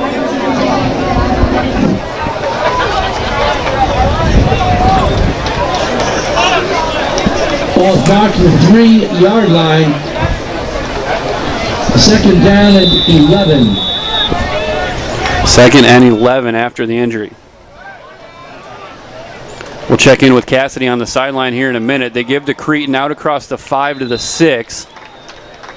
Number 28, Jacob. It'll be 3rd and 8 coming up for the Thunder. Cassidy, obviously some concern with Stone Watson coming off the game. What are you hearing there on the sidelines? Yeah, we're hearing it doesn't seem to be anything too serious. You saw him come off with the limp. It looks like the trainers are attending to his right leg right now, but I don't think we're too concerned about him not getting back into this game.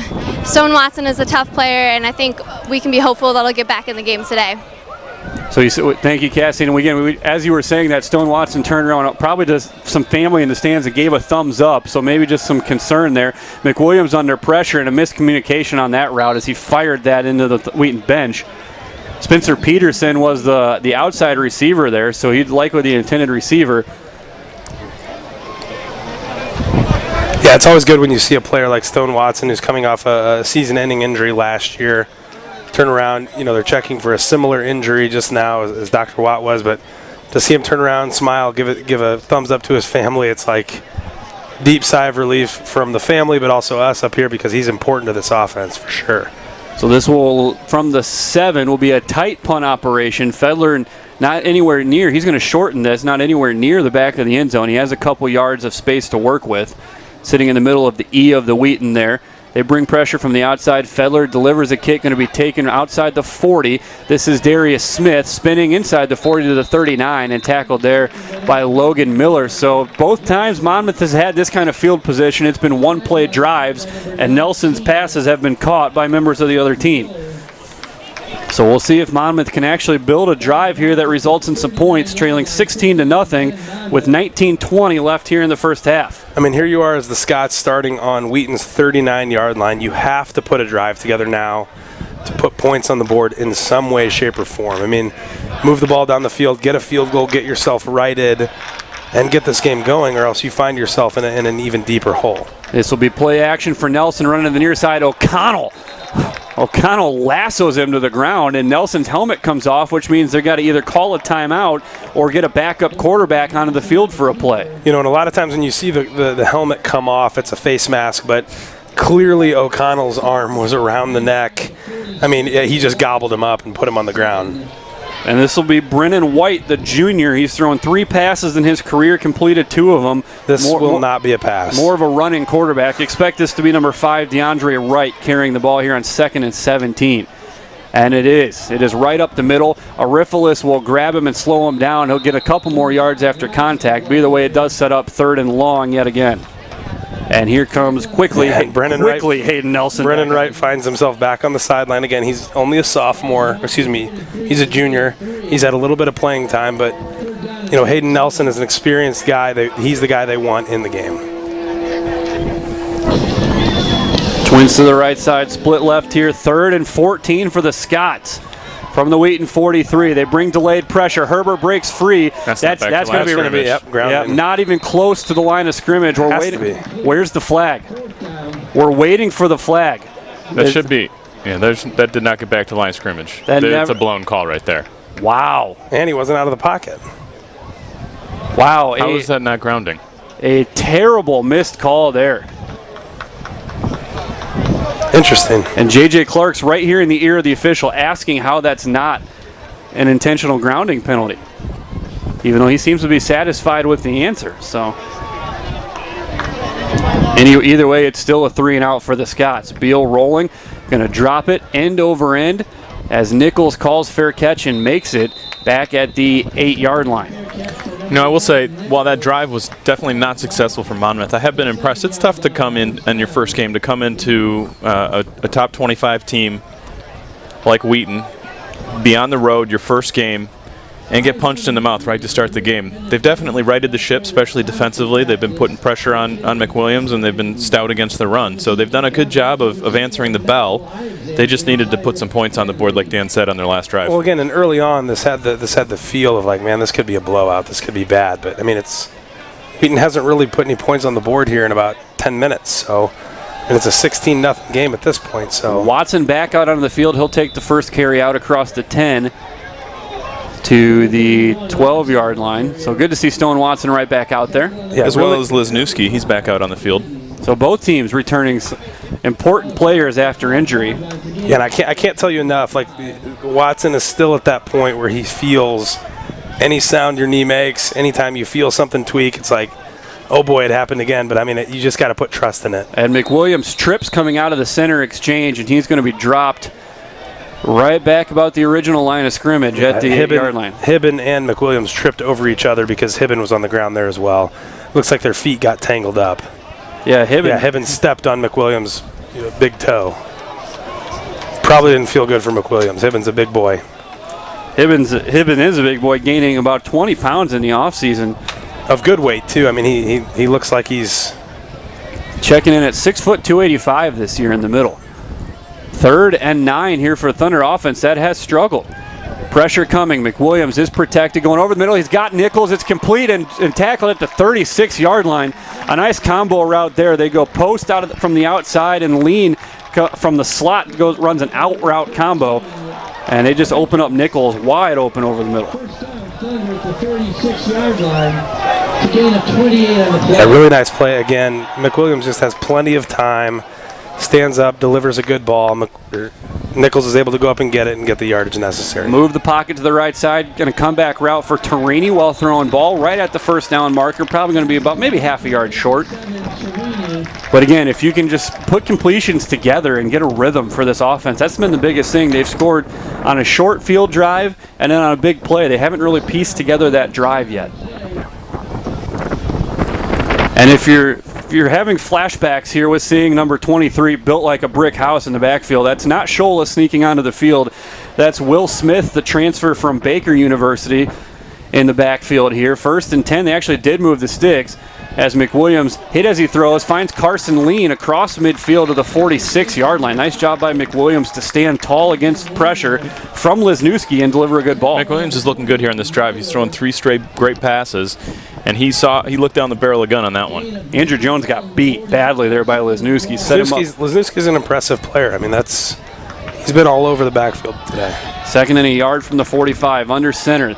They will play fake off of Smith. Going up the rail, they've got Lean open. It's an underthrown ball, and it's intercepted. Tipped and intercepted, now coming back the other way for the Scots. They've got it well blocked up the sideline. They're going to get it out all the way to midfield. That's the freshman, Mason Castriconi, making the interception. They had it, and it would have gone for 6. Underthrown from McWilliams. Yeah, we're seeing on these deep balls from McWilliams, it's worked out a couple of times, but he's putting a lot of air under the ball. And Lean was open. That just needs to be on a little bit more on the line instead of so high up into the inside. That's just a bad throw. I mean, yeah, he's got the arm for it. I mean, we've seen it. He just has to stand up, deliver that ball, and put it on a point. Yeah, and even if he keeps that ball, it looks like if he keeps that ball on the route that Lean was running, he still has it, but he brought him back into the middle of the field where the safety was able to deflect. I believe that was Cunningham who was at least able to get the fingertips on it. And now we've got an official injury, so we're gonna work down an official here. Not sure what happened, but you're seeing the Wheaton medical staff here attending to an official. So the officials are going to figure out their rotation here because they can figure out where they need to fill down an official.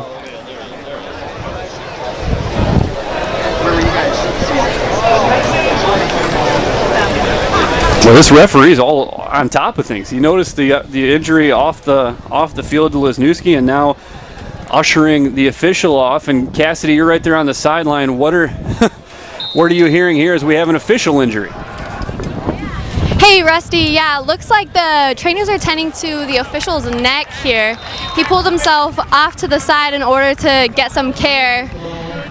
So we're down an official. Not sure if we're gonna recuperate after that. Thanks, Cassidy. As Cassidy was talking there, a loss of 3 on the run for Wright. And we talked about the explosiveness of Wright, just unable to get anything going here in the running game. 2nd and 13 from their own side of midfield, again at the 48. Caden Sigler coming down in coverage on the near side. 2 wide receivers left. Nelson looking to the left side. It's a slant. Completed. Sigler right there, and Daniel Herbert cleans up that with a big hit here at the near side. 3rd and 8 upcoming. It's a nice job by Caden Sigler. He almost lost contain on that, but was able to hold on and finish the play off. And Monmouth upping the tempo a little bit here, trips to the right side as Nelson looking for the snap. Waiting and now will drop off. O'Connell, they cut it looking for the screen. It's well protected, executed Sigler. there. And Tyler Sigler waiting. I will say this. That was maybe the one thing lacking in Sigler's game last year was his ability to come up and make a tackle, to not dip his head or go low. Man, look at how quickly he closes and ends that play. That's the kind of thing that has had NFL scouts sitting around camp. Yeah, he's on a mission. I mean, last year was a lost season for him because of his injuries, but, I mean, he's a freak athlete, and you're seeing it right there where, as Tim mentioned, if there was one thing lacking in his game is his ability to go down and make a play, but there it is. High kick from Beal as Nichols underestimated. The height got to him, and for some reason they're going to touch that up at the 5 instead of the 1, which it was clearly rolling towards. No, they're spotting it at the 1. No, and now it's the stepped far up. side is. Now it's stepped up here. There you go, yeah. Yeah, I say that it had the trajectory towards the 1, so, but either way, a great punt from originally Beal. touched at the 4-yard line, so the near side ref to us has the right call. I'm not sure the far side referee saw it, line judge, but and that's one of those plays right there where I think Nichols just underestimated the distance of the kick and wasn't able to get it in. But as we talked about, I think we're seeing the wind also play a bigger role than what it looks like from the ground level, blowing right to left. So under center from their own 4-yard line. This is a misdirection to Watson, who is hit in the backfield by Lamar Watson, and he will get back to the line of scrimmage. Watson, a first-team all-conference defensive lineman here, coming off the edge. And Kevin Park just whiffed on that block. And you can see why Monmouth only gave up whatever it was, 38, 40 points in conference last. They have a very stout front 7. They're making Wheaton work. And this is a scenario where Wheaton, wise to slow the game down a little bit, take some of this clock off the play, give Monmouth less to work with if they're going to end up with a short field. Now McWilliams comes under center. And he will give to Watson running to the left side, out across the 5 to the 6. So back across the original line of scrimmage, a gain of 2, but 3rd and 9 here. Clock rolling inside of 3 minutes. Have to figure Monmouth would think about taking a timeout after this play if they're able to get the stop. Carson Lean comes on, Watson comes off, so Wheaton going to empty the backfield here on 3rd and 8 from the 6. This is one where you like to see one of the tight ends get into the action here. They're likely going to be checkdowns, but they will just bring 4, stepping up out of pressure, and McWilliams is going to go down. He was able to step up and at least get it back to the 4, but too much pressure off the edge. And again, it's Park who got beat. And Monmouth will indeed take a timeout here with 2:17 to play in the half. and again, Monmouth has an opportunity here, short punting operation, presumably they'll get good field position. I mean, it's absolutely imperative if they want to stay in this game that they get the ball and put points on the board in some way. Wheaton's done a great job of keeping them on their toes, in their backfield, etc. But, I mean, I like the call by Monmouth to call a timeout here and try to get something going, because if you go into the halftime down 16-0, really you haven't gotten anything going on offense. I mean, there's not a lot to talk about at halftime except just get going. Elsewhere around the conference, Augustana leading Co 13-7, counting down towards halftime. Lakeland over Carroll 14-7, and Oshkosh continuing to lead Carthage 7-6. An update from the sideline, Cassidy saying the official being taken to an ambulance here, so you worry about, did not see the collision, but certainly a concern there for the official in question. Good snap, and Fedler going to get it off, but it is not a good kick. It is high and into the wind, and it'll be taken by Darius Smith, a sliding catch at the 25-yard line. So that's really a punt of gaining only 21 yards of field position. That is disappointing to see. I don't want to be a negative guy here, but you're a senior punter. You're punting from your own end zone. You got to come through there. Put some leg into it. Yeah, and that was really an area last year where you look at his averages. He averaged just shy of 40 a punt last year, which is a big improvement. His career average only 34.7. Well, and we heard Swider talking about, he's a great punter. He's got a big leg. He's been doing it a long time. This will be a handoff into the middle to DeAndre Wright. Wright will gain a yard or two. So now Monmouth with an opportunity, the wind at their back. 1 timeout left and 2 minutes of clock to work with, trying to get on the board and make this a close game as we go towards halftime. 82 Anderson to the left, all the way out, picked up by Sigler, who's going to be giving up, Caden Sigler giving up some room on the 6'3 wide receiver. They have an advantage there. Nelson will be pushed out of the pocket, scrambling, and he's going to be brought down before he can get there by Tyler Sigler again. I think Nelson thought he was going to get to the sideline, but Sigler saw an opportunity to put another hit on a quarterback, keeps the clock running, actually was able to get to the sideline, so minute 37 with the clock stopped and 3rd and 8 coming up. Again, really impressive by Tyler Sigler to be able to come downhill as he has all game. I mean, his closing speed is impressive, and unable to get to the corner as the quarterback, and brings him down for no gain. 3rd and 8 from the 23. Nelson looking to the right side, comes back to the left, lofting it up and over the head of the receiver, or was it? Wow, what Caught it, yeah. That ball looked like it was going to sail over the head, but a terrific catch by Jacoby Maxwell on a beautifully thrown ball. And Monmouth finds the scoreboard with 1.5 minutes left here in the second quarter. Just a great play by Monmouth right there. They had single coverage on the outside, and that was a great throw from Hayden Nelson. And that was a one-on-one ball, 50-50 ball, and Monmouth was able to make the play. And that's why special teams and the offense have really, the defense has, that's the first play they've given up the entire half. That's the first play of over, I think, 10 yards that they've given up. The offense didn't have to drive the field. It was just bad job by the offense, bad special teams, and Monmouth moved the ball from their 40-yard line to Wheaton's 25 without having to run a play. I mean, you're not a playoff team in NCAA Division III if you can't score with 3 minutes left and 25 yards to go in some way, right? You just you're going to take opportunities, you're going to get shots, you're going to keep taking shots, and at some point, it's going to happen. So to your point, Wheaton's offense has to get something going here, and their special teams has to do a better job. I mean, it's not a terrible job so far, but you just got to get going. And again, a nice job by Monmouth to answer the bell, to make this a game. It was looking ugly early, especially after that first snap out of the end zone, but they've responded very well since then, especially the defense.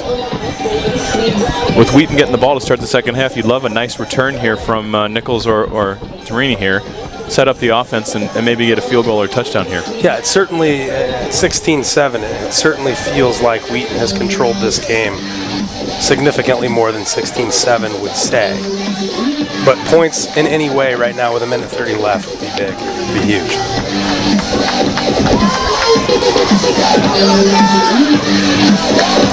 Minute 30, and again, if you can get the return here, you've got all 3 timeouts.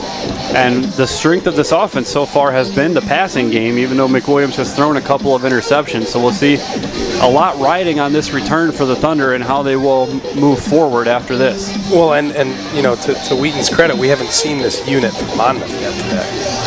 We haven't seen their kickoff unit. We haven't seen what they can do. So, who knows what the leg is like for the kicker, but it's Beal, who last year had 23 touchbacks and has the wind at his back following a 77-yard punt.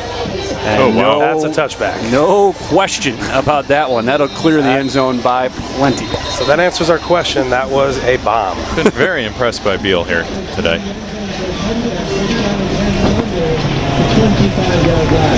That is a weapon. Yeah. A huge left leg from Beal. And so Wheaton will start from their own 25, and we'll see with the 3 timeouts how aggressive Jesse wants to be.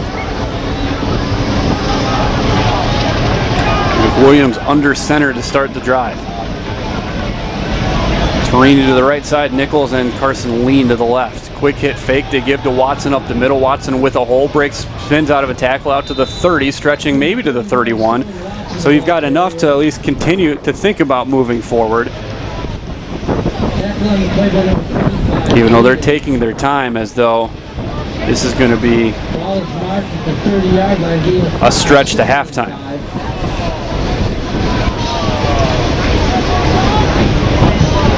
This doesn't appear to be any sense of urgency here. Wheaton does get the ball coming out of the break, so maybe they're thought, hey, let's see if we get a hit on this first one, and otherwise let's pack it in and regroup a bit. Make some adjustments, regroup, get yourself going, figure out what's wrong, and just get it going. Under center, they will give to Watson again, bouncing and nowhere to go. A great play made.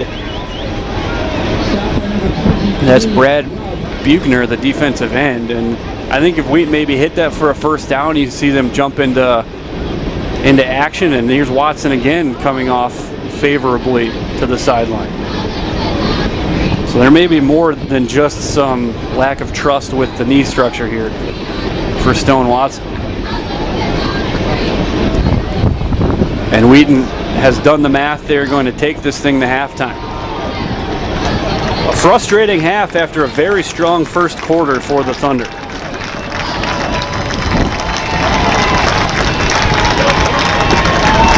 Yeah, as we mentioned earlier, this had the feel very early on when Wheaton got the quick touchdown, safety, got the extra touchdown. This could be a blowout, but Monmouth is going into halftime now, down 16-7. This is still a good football game to them. They feel like they can make a few adjustments, get their offense going a little bit. Their defense, as Tim mentioned, is playing pretty well up front. They're strong, and Wheaton needs to figure some things out here at halftime to get it going. So we'll step aside here at the halftime break. We'll come back on the backside, look at the first half stats breakdown, and a look ahead to the second half of football. Wheaton leading Monmouth 16-7. You're watching Wheaton Thunder football on the Wheaton Thunder Sports Network.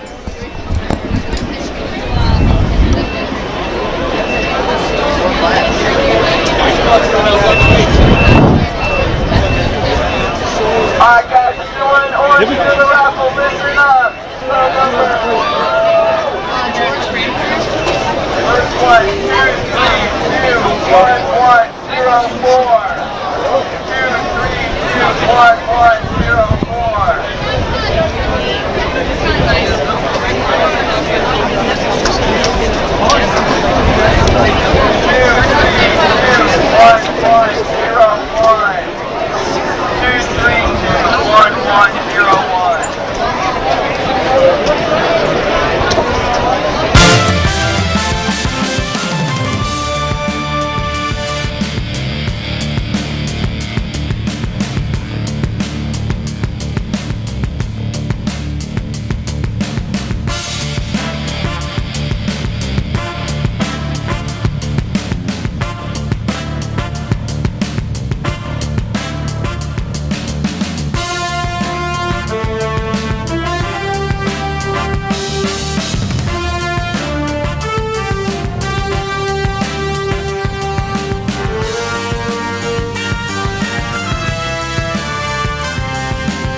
And the sun was shining as well as it could on the shadowy river, a good part of the shine being caught in the trees.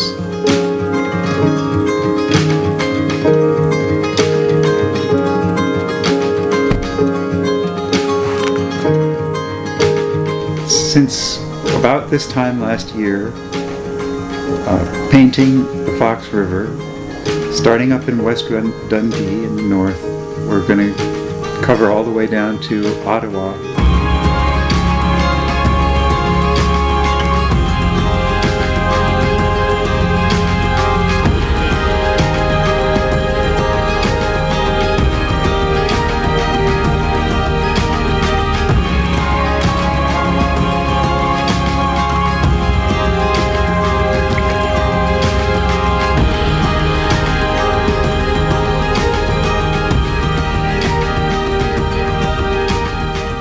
I hope that it happens at least with one painting I make out of these 60 that, when you look at it, it just leads you. It's heuristic. It wants you to go. The Associate Athletics Director, Bill Stooks.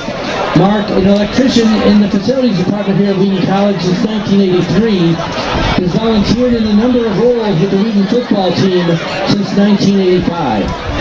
He began his service as a volunteer on the chain crew at Wheaton football games in 1985.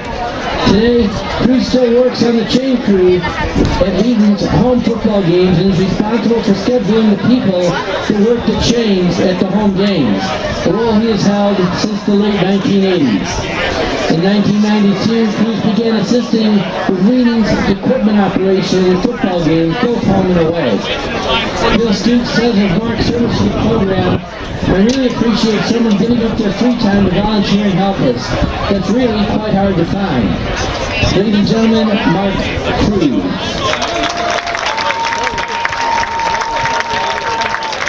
Our second honoree today is Dr. David Watt, who is being presented with this award by Julie Davis and Tricia Dieter, Wheaton's head athletics trainer.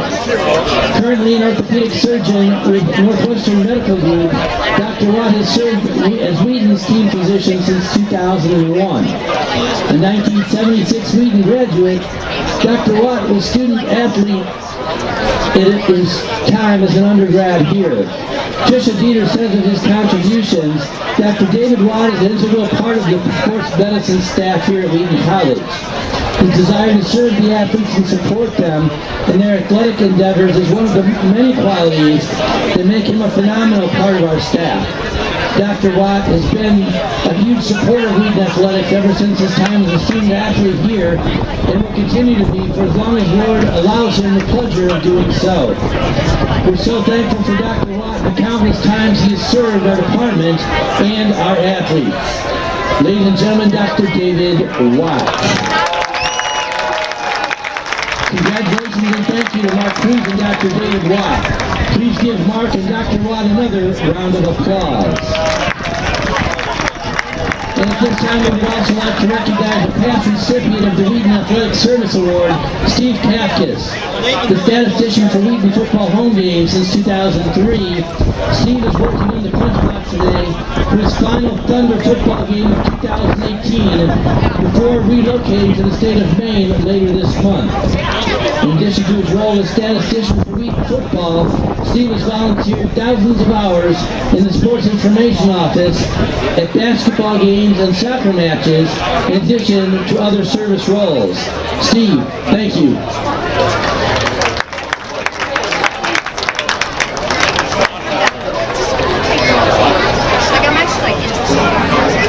And the sun was shining as well as it could on the shadowy river, a good part of the shine being caught in the trees.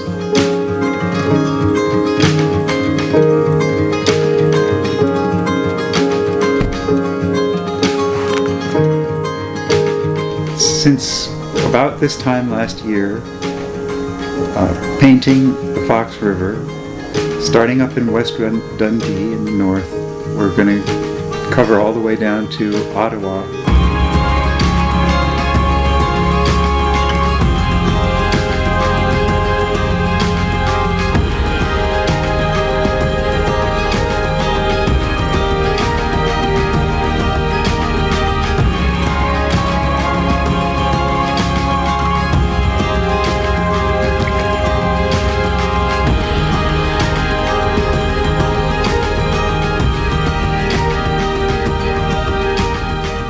I hope that it happens at least with one painting I make out of these 60 that, when you look at it, it just leads you. It's heuristic. It wants you to go.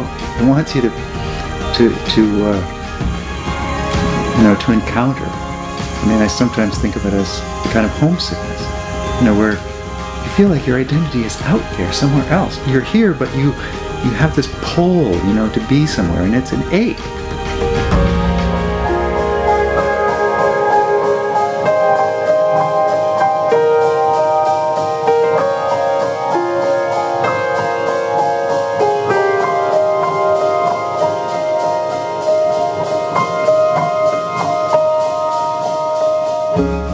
In Gilead, John Ames at some point talks about this town, Gilead, and he says, this town has been wearied a little and then wearied a little more, and yet he says hope is still there.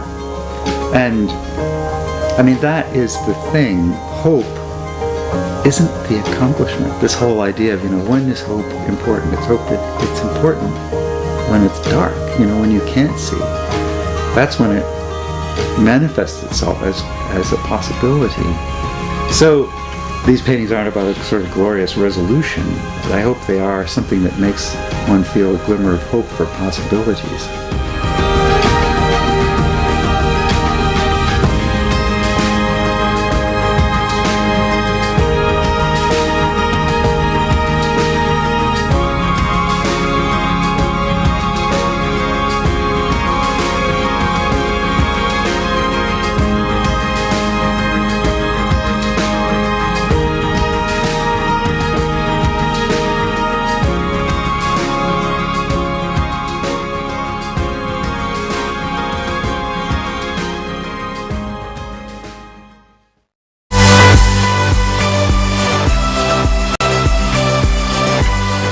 Hi, I'm Nate Brown. College will be one of the most transformational experiences in your life. My education in the context of a Christian community helps shape the way I live and engage the world around me. I love that Wheaton relates Christian liberal arts to the needs of contemporary society. The classes are designed to combine faith and learning, giving you a biblical perspective that's accessible and applicable. Wheaton students are challenged to answer questions like, what does it mean to live as a Christian doctor, engineer, or business professional? Being in an environment with other students and faculty who are passionate about their faith and serious about their education will help you to know who you are in Christ and prepare you to go wherever He leads you. I look forward to helping you find your way to Wheaton. Talk to you soon.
Like when I close my eyes and don't even care if anyone sees me dancing. Like I can fly and I don't even think of touching the ground. Like a heartbeat skip, like an open page, like a one-way trip on an aeroplane. It's the way that I feel when I'm with you. Brand new.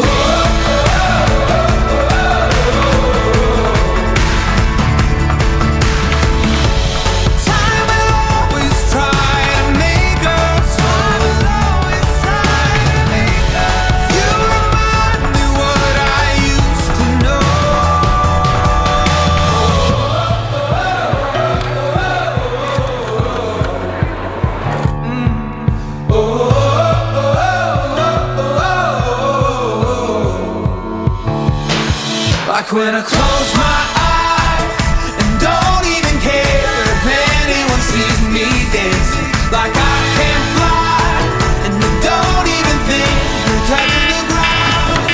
Like a heartbeat skip, like an open page, like a one-way trip on an aeroplane. It's the way that I feel when I'm with you. Brand new.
Welcome back here to McCauley Stadium. We're at halftime. The 18th ranked Thunder of Wheaton College leading the Fighting Scots of Monmouth College 16-7. Despite statistically a whitewash for the Thunder there in the first half, they outgained the Scots 273-34.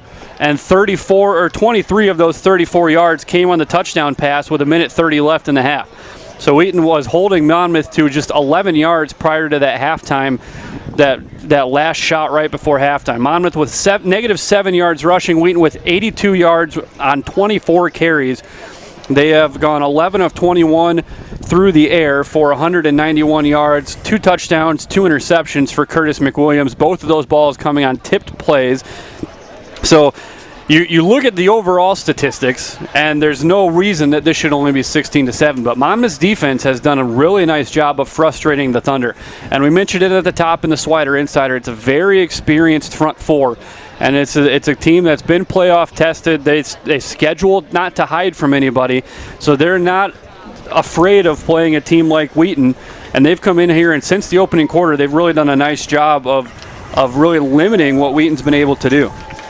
Yeah, and we talked about it, for Monmouth, no matter how this game shakes out, it can only help them, right? Because when you talk about they're probably going to go on and win their conference, and even if they lose today, it's very likely that Wheaton collects them a bunch of playoff points, so it's a game that doesn't hurt Monmouth in any way. Wheaton needs to figure out how to get this game going and try to blow it out. You look at other games around the conference, just a minute and change left up in Kenosha, and Carthage with an early fourth quarter field goal leading the 4th-ranked Titans of University of Wisconsin-Oshkosh 9-7. So the CCIW trying to strike a signature blow right out of the gates here. Meanwhile, Wheaton trying to avoid the opposite, have that happen to them, while Monmouth establishes itself as ready to take that step onto the national stage and be a contender for a possible first-round playoff win. Well, and that would be, to your point, that would be a monster win for the CCIW and Carthage, who we talked about last year was an up-and-coming team in the CCIW, and, their defense is very stout. They have very good players on offense. They're seasoned. They've played a lot. But that UW conference is as good as it gets. I mean, you've got a national title contender coming out of there every year, and they just beat up on themselves, or they would have, 2 or potentially even 3 playoff contenders each year. Now, this game today, here at Wheaton, it feels like Wheaton's very much in control of this game. But to your point, Rusty, this should be a much worse game than it is, considering that, you've got 34 yards of total offense for the Scots on 30 plays. I mean, Wheaton has done a good job on defense outside of one play, but Wheaton's offense just needs to come out, figure out the rhythm, figure out who they want to be, and get this thing going. Yeah, the good thing for Wheaton is they are going to have an opportunity here to come out and take the ball. And it is worth noting that Oshkosh has the ball at the Carthage 4-yard line with 2nd and goal to go. So that's going down to the wire up in Kenosha. But for Wheaton, this has to be a half of, hey, it doesn't matter. Like we heard Coach Swider talk about, when we have the ball, we have to do what we do well. Yeah. You can't worry about the defense. We have to do what we do well. And again, you just have to figure out what that's going to be, right? So it's just come out, make good reads. You know you're a good football team. You know you have athletic football players. You know you're good. Like, just get it going, right? And that's where Wheaton is right now offensively, where they've shown flashes of brilliance, but they've also shown you sort of head-scratching moments where you're like, what was that about? What was that throw for? You know, it's just figuring out who you are, who you want to be, and just hammer down on the gas, right? Get it going. Be the offense that we've heard about in the preseason that's giving this elite defense for Wheaton fits. You know, go do it to the other team now. You've been talking about how much you want to play, you know, your opponents, someone other than your own teammates. Well, here's your chance. Go get it right before the CCIW is upon you, because CCIW is a great conference this year. I mean, it's not, you know, it's a team that could have two, for sure one, and very likely two in the NCAA playoffs.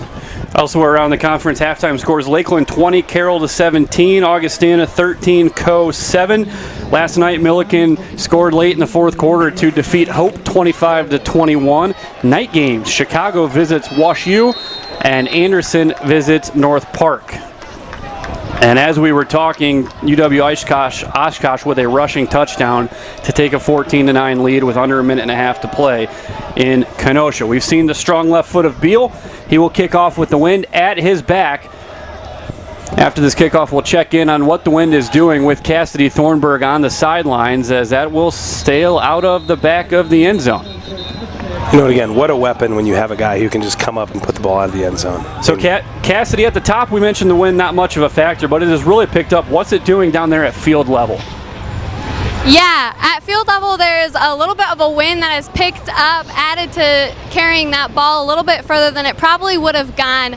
Also, Rusty, I've got for you a little update on Stone Watson, who came out of the game just before halftime. Stone Watson has got some ice on his right foot currently, and it's not likely that he's going to be going back into the game today. Thanks, Cassidy. We'll continue to check in down on the sideline with Cassidy Thornburg, as Jalen Goldsmith going to start the half with the carry off the right side, and he gets out across the 30 to the 31. Stone Watson going to start the second half sitting on the training table. We saw him come off favoring the right leg late in the first half, and it looks like Jalen Goldsmith will be the guy to start the second half. He's in the backfield with Noah Frazier, the H-back, Nichols and Tarini, the two wide receivers. And again, it's Goldsmith, breaks out of a tackle in the backfield, gets to the line of scrimmage, maybe another yard. Helmet comes flying off. That'll be Tarini. So he will have to sit out the next play, which will be about a third and a long 3 from the 32-yard line. Frazier checking out, replaced by Carter Roberts. Carson Lean will take the snap for Tarini after his helmet came off.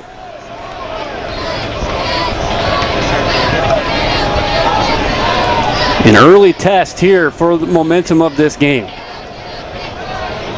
A jump on the line, no flag, plenty of time. McWilliams, he's going to go up the rail. Carter Roberts had a step trying to get back to the ball, and it's going to be, is it intercept or is it out of bounds? But that's definitely looked like it should have been pass interference. Yeah, that's a missed call by the sideline judge on this side. It was a pass interference, but the defender on the receiver for Wheaton had both hands in his chest, pushed off, gave him no chance to go get the ball. I mean, that's a blown call. That's a terrible missed call, and that's the second one we've seen this afternoon. Carter Roberts was literally hauled away from the ball, and it's the third interception of the day for Curtis McWilliams.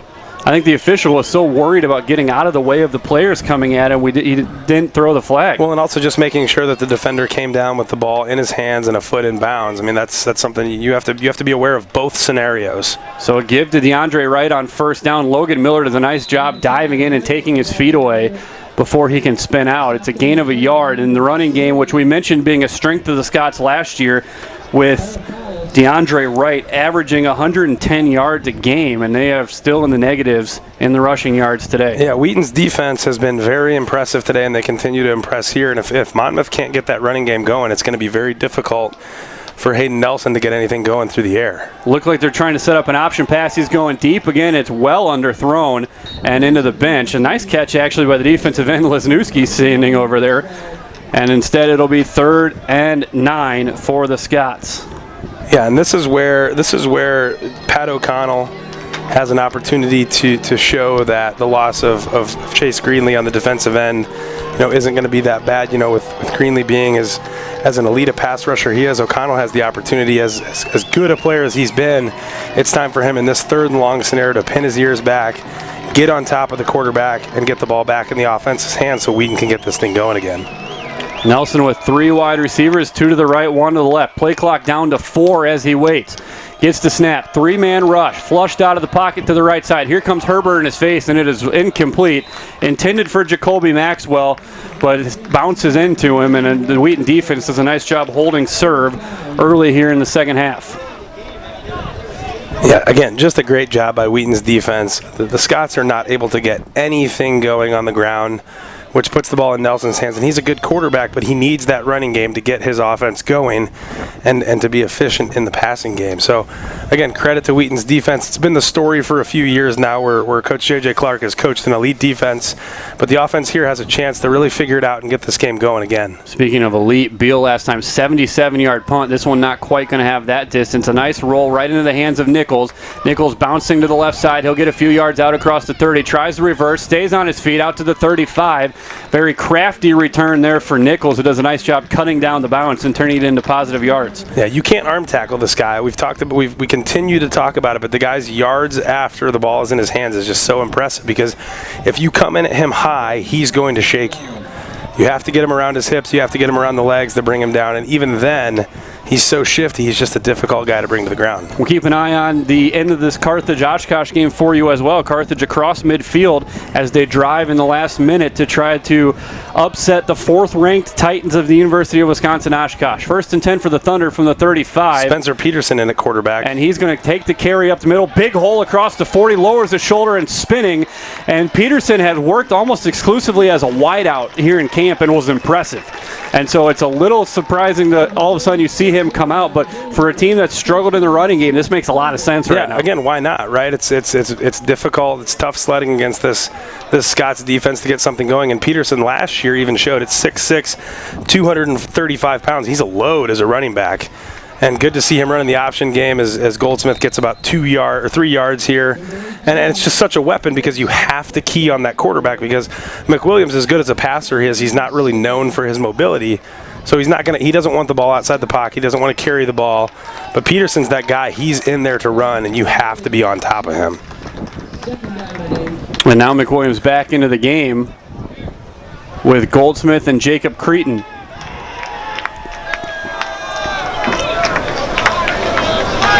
Second and 8 from the 48 into the flat for Nichols, completed, and well done to blow up the block of Carson Lean.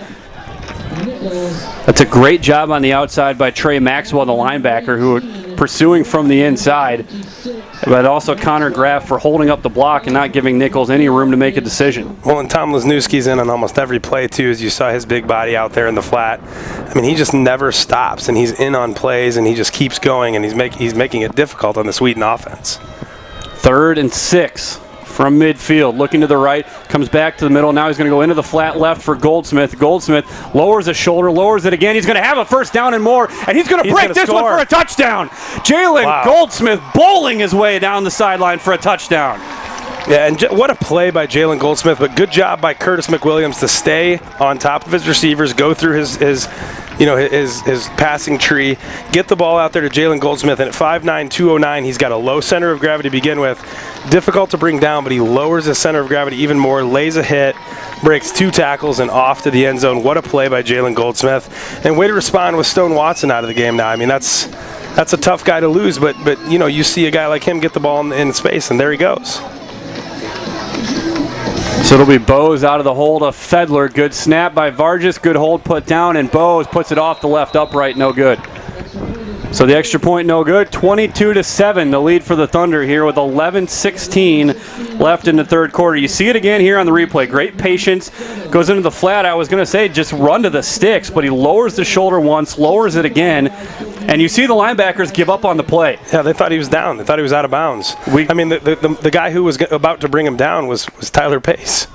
Yeah, Trey Maxwell was the guy who thought he was down, gave up on it, had the inside pursuit, and instead it goes for a big touchdown for Jalen Goldsmith. I give a ton of credit to Jalen Goldsmith. I mean, that guy has been buried behind Shola and Stone and some of these other great Wheaton backs.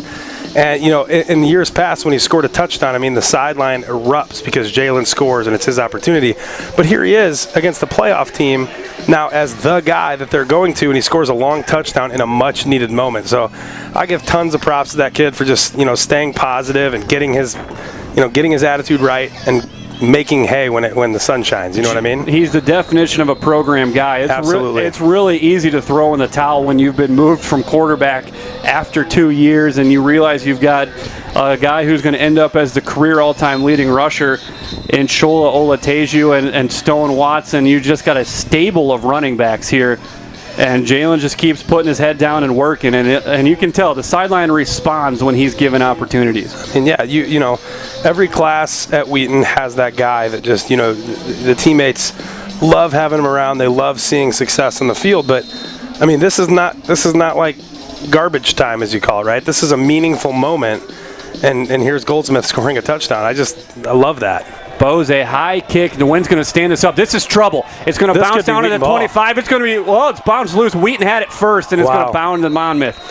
Boy, that was almost Wheaton football. It was Fielding Davis, the linebacker, who skied up with his right hand and almost brought it in. That was close. And boy, what a play that would have been in the momentum of this game. Monmouth had no idea. The return guys turned their back to the ball, and the wind just played tricks with it. I mean, you see the number 82 for Monmouth.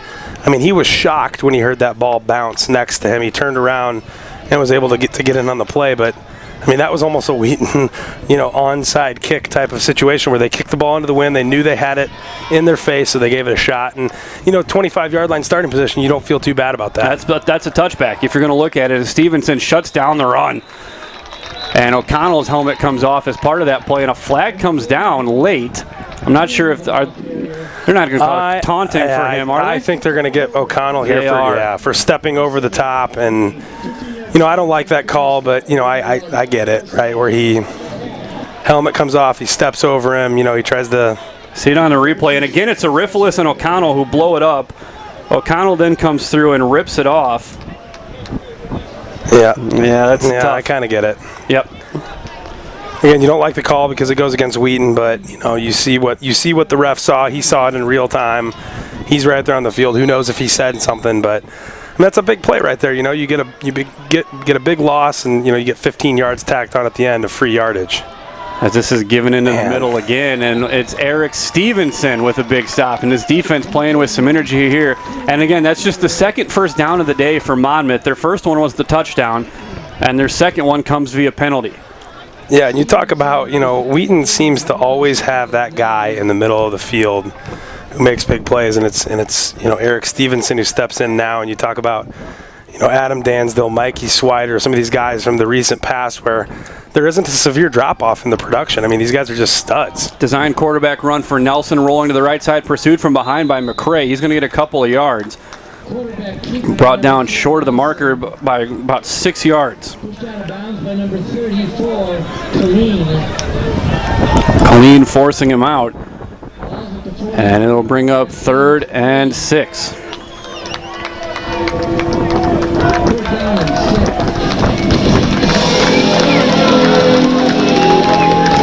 Four wides here for Nelson. And it is Alec Cooley, the running back here next to him, and not DeAndre Wright. Cooley, the 5'11 sophomore out of Clinton, Illinois, has just 5 career rushes. So we'll check to make sure Wright is still good to go here probably the next time they come out. They're looking to go up top again. They've got a step with Nathan Graham, and it's overthrown. Yeah, again, and it's one of those situations where Wheaton's bearing down on him, and Hayden Nelson just has his route in mind. He throws it up, and luckily he had a man there, but just sailed him wide with the wind at his back. But I think you're seeing the backup running back in there replacing DeAndre Wright because he's a better pass blocker, as you saw him get on the ground and bring 2 guys on a cut block. But Hayden Nelson's not comfortable in the pocket right now at all. We'll check in after this punt with Cassidy Thornburg. Got an update on Stone Watson as this kick, not quite the distance we've been seeing, but it'll be Nichols with a fair catch at the 17-yard line. So Cassidy, we obviously saw Stone not on the field. Looks like he's looks to be probably done for the day, by the way he is acting on the sideline. Yes, Rusty, it does. Watson, I think, is going to be done for the day today. We won't expect him to get back in the game. But the Thunder are putting up points and maintaining without him. We see on the sidelines, the guys are just getting rowdier and rowdier as this game goes on. Swider must have given an impassioned speech at halftime because they are just fired up right now. Yeah, so it looks like his day definitely done. So there's going to be a lot of responsibility given to Jalen Goldsmith here as that pass on first down swatted down by McWilliams. Lamar Watson in pursuit and with the swat. Yeah, he's been a load today. 6'4", 240 pounds out of Pembroke Township. Went to Moments High School. He's been, he's listed as a nose tackle, but he's split out at end right now. And he's been all over the place in the backfield. And what a play right there to read McWilliams on the rollout and elevate to block that pass. 2nd and 10. They're going to go quickly into the flat. Nichols cuts inside across the 20, and he gets to the 21. So it's 3 yards. When we mentioned that game up in Kenosha, Kenosha got itself down to the Oshkosh around the 30-yard line, and then Oshkosh, the last play of the game, intercepts and returns it for a touchdown. So they're going to get a final spread of 20-9, but it looks like Carthage is ready to challenge for the top at the CCIW, and Wheaton has to go to Kenosha in November. That's going to be a tough game for the Thunder towards the end of their schedule. 3rd and 6 from the 22. McWilliams against 4. And he's got Spencer Peterson, who does a nice job stopping in the window at the 40-yard line to make a catch. First career reception for Spencer Peterson. I'll tell you what, you got to like that again. He's another one of those Wheaton guys that found himself out of position, played quarterback in high school, plays basketball here at Wheaton as well. And what a play to go out there and make a play on a big 3rd down conversion. Again, dude, 6'6", 235 pounds. It's a Luke Thorson type build. Luke Thorson, Chris Fossum, these guys that you've missed going up and being able to get the ball in space in the middle of the air. Here's Will Smith, his first carry of the day, and he is chopped down. First grabbing the ankle was Clark Gadden, the all-conference linebacker. And Smith able to spill that for about another step and get to the line of scrimmage. But again, we talked about so often the strength of Wheaton should be this offensive line. We're returning 4 of their 5 starters, but too often we're seeing the offensive line with their heads facing the backfield at the end of plays. 2nd and 10 from the 40. And McWilliams will roll to the right. They will block it up well, and all of a sudden it breaks free. And again, it's Lesniewski who forced McWilliams to get the ball out, and it's 3rd and 10 here for the Thunder. Sort of a strange call, in my opinion, to run that play to the short side of the field. You've got, excuse me, yeah. You just don't have very much room, and it's just it's tough to make that play when you can't get guys open. Nichols, Torini, and lean to the right. Spencer Peterson to the left. And again, like we heard Tim talk about in the first half, there's timing routes available by their setup that Wheaton's just choosing not to take. Boy, Lesniewski just bull rushing Drew Smith right into the feet of McWilliams. Great juke to the side. McWilliams loads up, has Nichols complete across midfield, and a great individual play by Curtis McWilliams as Drew Smith got beat, recovered, helped his quarterback, and then McWilliams does an excellent job to get himself some time. Well, good job once again by Curtis McWilliams. Lesniewski's doing a great job because Drew Smith's no slouch over there at tackle, but great job by McWilliams with pressure coming from Josh Pershaw, number 53 at the end of the play. Steps up, delivers a ball across the middle, and that's what you need right there. That's huge. Moves the sticks down to the 46 of the Fighting Scots. Under center, McWilliams turns, gives to Goldsmith, cuts back against the play, but there's nothing there. And again, we've said his name time and time and time again, and he's slow getting up and actually going to leave the field here. But Thomas Lesniewski, there's a reason why he was a first-team all-conference player last year. D-line MVP in the conference. I mean, 6'1", 241, and he's a load. Preseason All-American, and you can easily see why. 2nd and 10 from the 46. Twins to the right and a split left. You've got the tight end tight outside of Drew Smith. This will be a delayed give to Goldsmith. Nicely designed play here as Goldsmith lowers his shoulder and gets himself down inside the 40 to the 39-yard line. So Jesse Scott decides to use the Monmouth rush against them that time, and it'll set up 3rd and short. Yeah, great job slowing him down right there. I mean, you learn a lesson right there. You know, when you get your defensive line too many steps upfield, you come in with something underneath. Great call there by Coach Jesse Scott, and good job by Goldsmith to get 8 yards. And whistle blowing. I think we're going to have a timeout. We will. Monmouth defense is realizing that this is a big play in the grand scheme of things. You're at a spot in the field that you need to get the stop and set your offense up with a chance to have some success. Well, I think Wheaton realized at halftime that this Monmouth defense is probably a little more stout than they thought they would be. So it isn't that, you have to sort of slow it down, get your play in, figure out what you're going to run. And we talked about the first quarter, about how that thing just kind of kept going, and it felt like it was a very long quarter. But here we are, more than halfway through the 3rd quarter already, and now you're getting to the point where your offense has struggled. If you're Monmouth, you have 35 or 40 yards of total offense, and you're running out of time. I mean, you're running out of possessions, and this is going to be a 3-score game here very quickly. So obviously, as we'll check in here on the sideline with Cassidy. Cassidy, this has been, we've talked about it up top here, that this has been a frustrating thing to watch the O-line, which should be a strength, kind of struggle today. What are you hearing there on the sideline?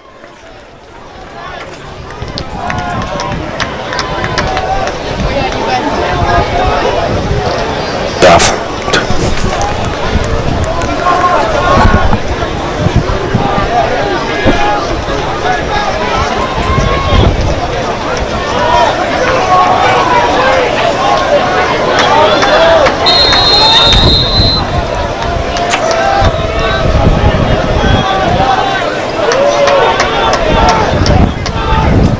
Thanks, Cassie. It's a group that's obviously aware, as this is Peterson in at quarterback, aware that they can do better than they are right now as they go to the Wildcat, and they come up just about half a yard short, and I wouldn't be surprised to see this offense stay on the field right here. That looks like they're going to punt. Wow. And, as we've watched more and more Wheaton football games, you realize that Coach Schweider is pretty conservative when it comes to the play calling, specifically on 4th down. Just like it's a field position battle. You have a pretty comfortable lead. I mean, as we recap some of the stats so far through the 3rd quarter with 5:38 left, the total offense for the Scots, they've run 37 plays for 38 total yards compared to Wheaton's 60 for 388 yards. Leading the way is rushing for DeAndre Wright is 7 carries for a net of 6 yards. Stone Watson leads the way for Wheaton at 15 for 89 net.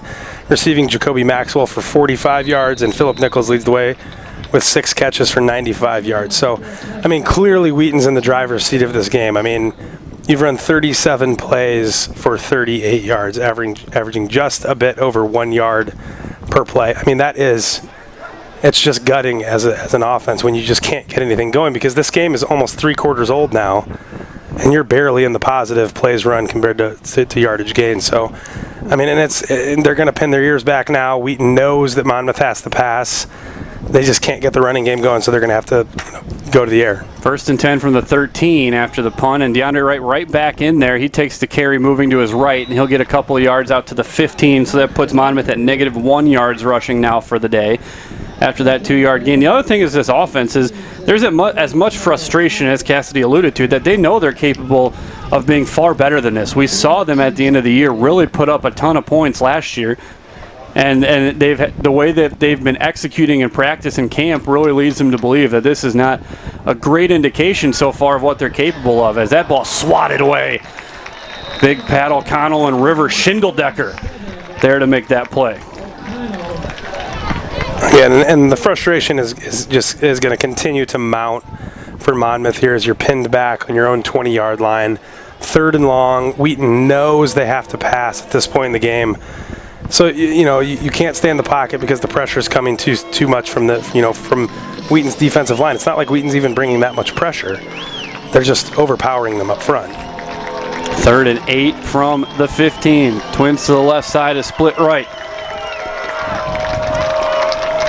As Nelson goes straight back, he's looking to the left side, flushed out to the right. He's got room to run for the first down. Now he's going to try it, and a great tackle made by Spencer Rowland. Rowland on an island out there, really the only guy who had a chance to slow that down for a tackle before he got to the sticks, and Rowland, who had the interception earlier, does a nice job taking it away. Closing speed by Wheaton's defensive backfield has been very impressive. I mean, he commits to the run, and there they are. Boom, point of attack, make the play.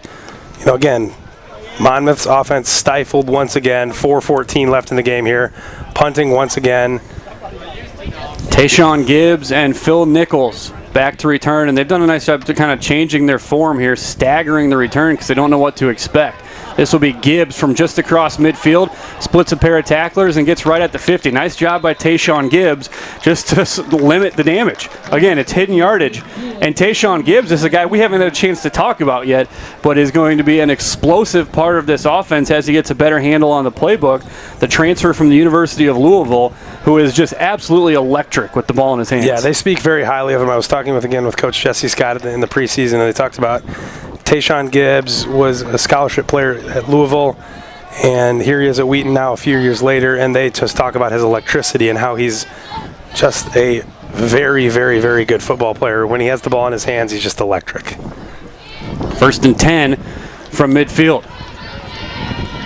McWilliams will face a 4-man rush, which breaks through. It's complete underneath to Tyler Pace. And again, Pace caught the touchdown 3 plays into the game, but we haven't heard much from the tight end since. We haven't heard Luke Van Dyke's name called at all, even though both of them on the field right now.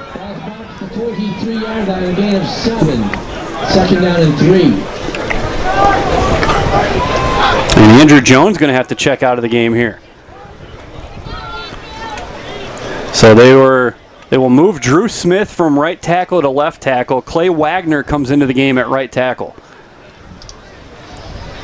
And it's a pitch out to Will Smith. Smith breaks 1 tackle, can't get out. Too many white shirts waiting for him, led by Lamar Watson. And this doesn't look like it's an injury with Andrew Jones. He came out, and immediately the coaches were in his face about it, and he's not seeking medical attention at all. He was the one who got beat on the block where McWilliams completed the pass to Tyler Pace. I think he's been replaced at this point. Yeah, and it's not one of those things where it's a permanent type situation. Just, hey, let's just give him a different look. Wisniewski's having a really good game. You're both preseason All-Americans. You're both, as we say that, Wisniewski with the sack. Again, he's works right around Drew Smith. He's just a good football player. He's having a good game. He's overpowering. He's good job with his hands. Comes underneath. Knows McWilliams isn't really that much of a threat on the outside if he's to break pocket. So he's more willing as a defensive lineman to come underneath because he's not worried about losing contain.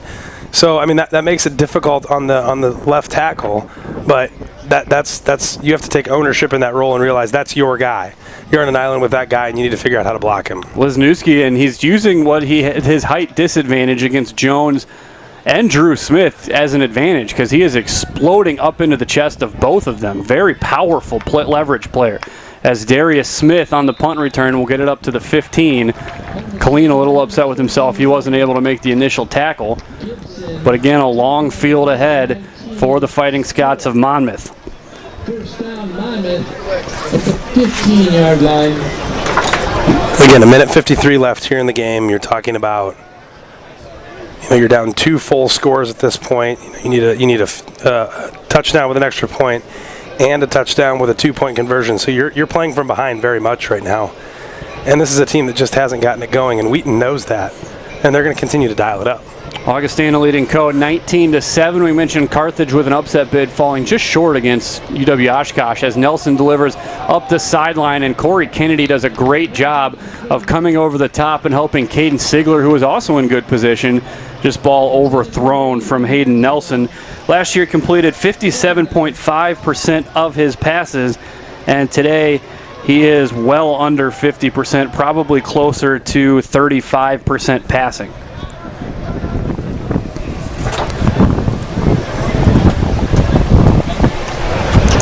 2nd and 10 from the 15 for the Fighting Scots. As this will be a give to right with nowhere to go, maybe a yard. Hayden Nelson, 46.7 is his quarterback rating. His completion percentage is 34.8% after that incompletion. And it's 3rd and 9. And for Monmouth, it's been a ton of third downs, but it's been third in the distance that's really been the biggest problem for them. They're 1 of 12 on third down. That one is the touchdown right at the end of the first half.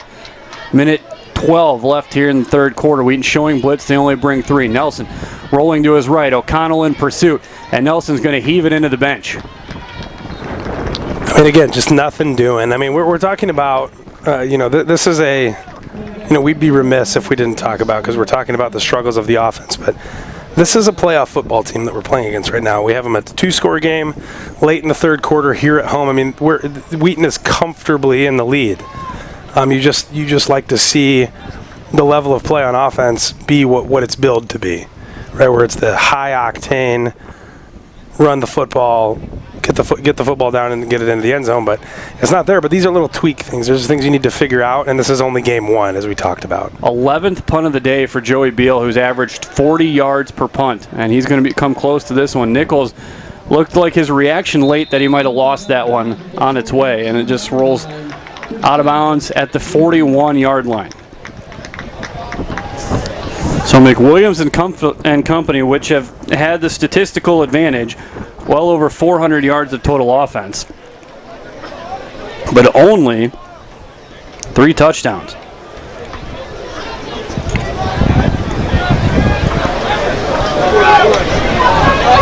Wheaton 5 of 15 on third down.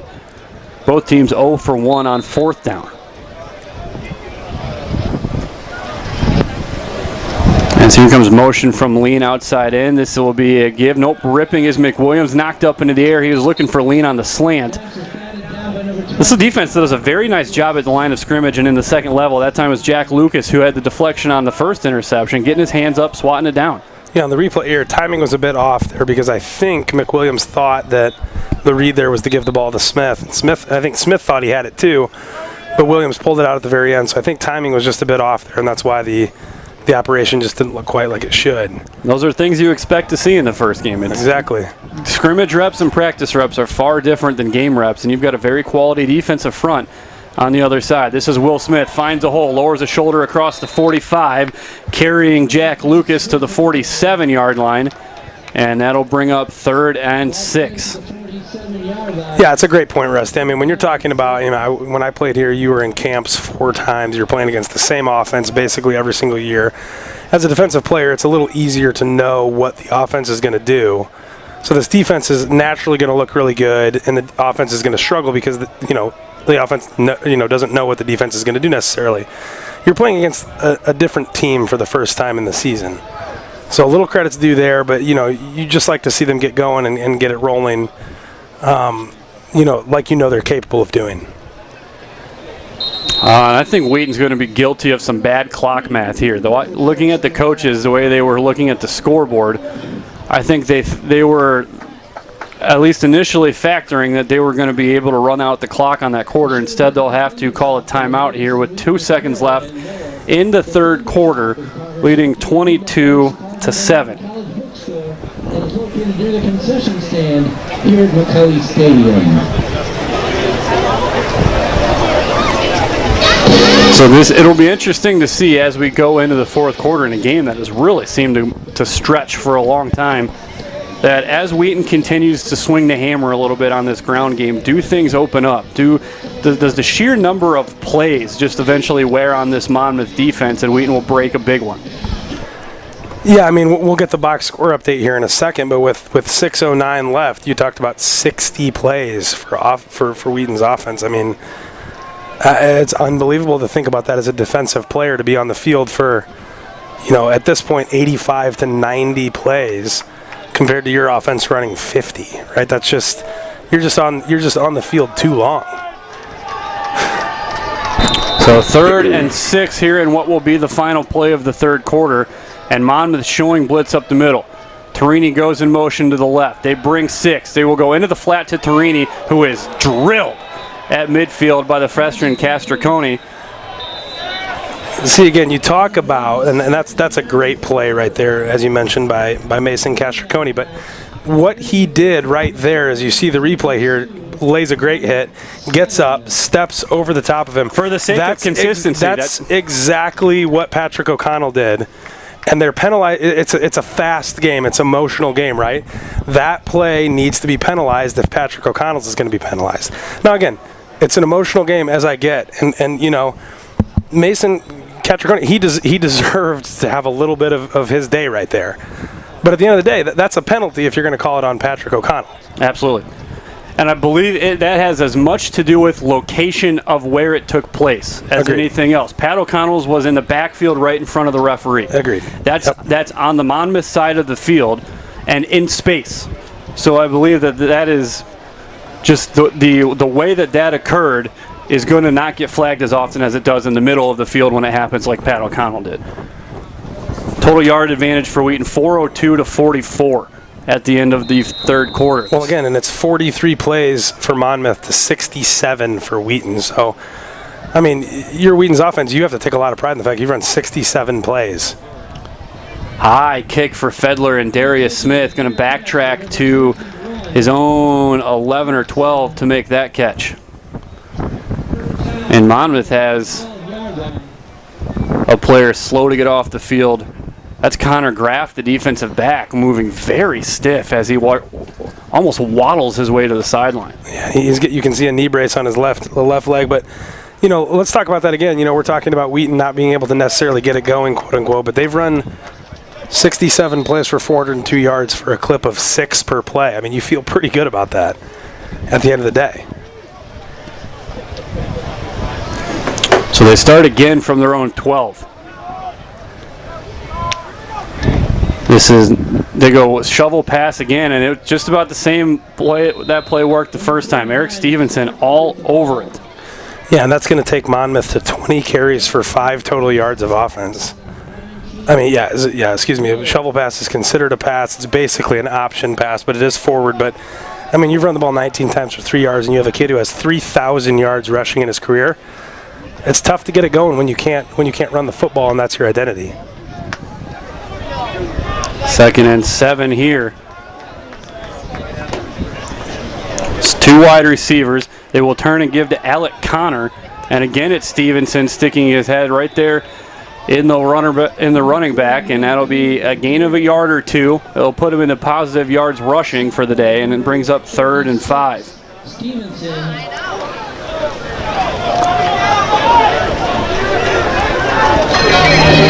And again, here Wheaton's able to bring DeMarte Riffles off the field, bring in an extra linebacker, and it just causes difficulty for an offense when you have extra speed. And here's Colleen coming up the middle.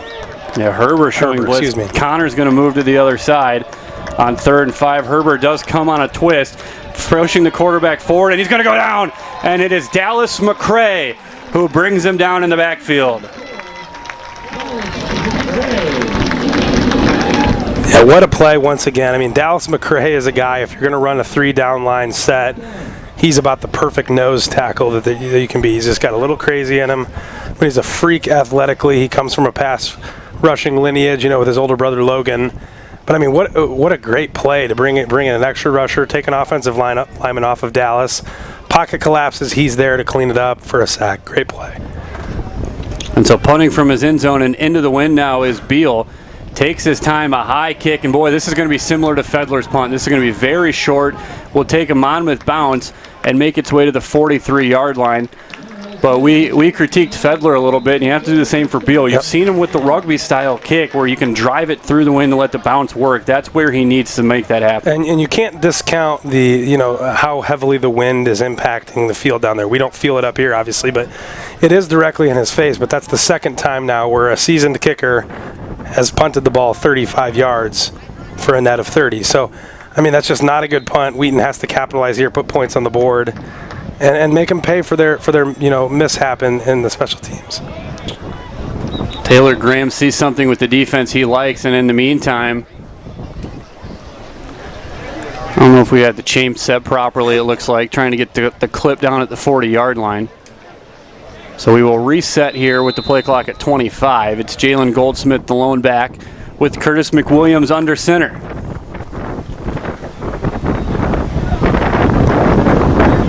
This will be Goldsmith cutting back on a misdirection, and there's just nowhere to go.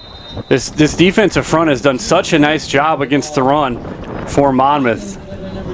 But like we talked about, Dan, this is a Monmouth team that their season is they have the luxury of ultimately having their season ahead of them when they get out of non-conference play. No doubt, yeah. That a 2-loss team that wins that they've got their whole season ahead of them still.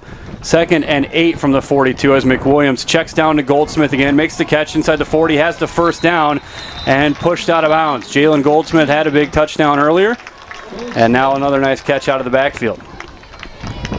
It's got to be a luxury. I mean, it's something the CCIW doesn't have given the strength of the conference, but Monmouth so overwhelmingly favored to win their division and make it to the Midwest Conference Championship game that it frees them up to schedule a Wheaton and a Wartburg where you're playing with house money. Yeah, there's nothing to lose by playing against Wheaton. And this is Goldsmith again, kind of taking his time to let the hole develop. He does a nice job patiently getting 7 yards on that carry.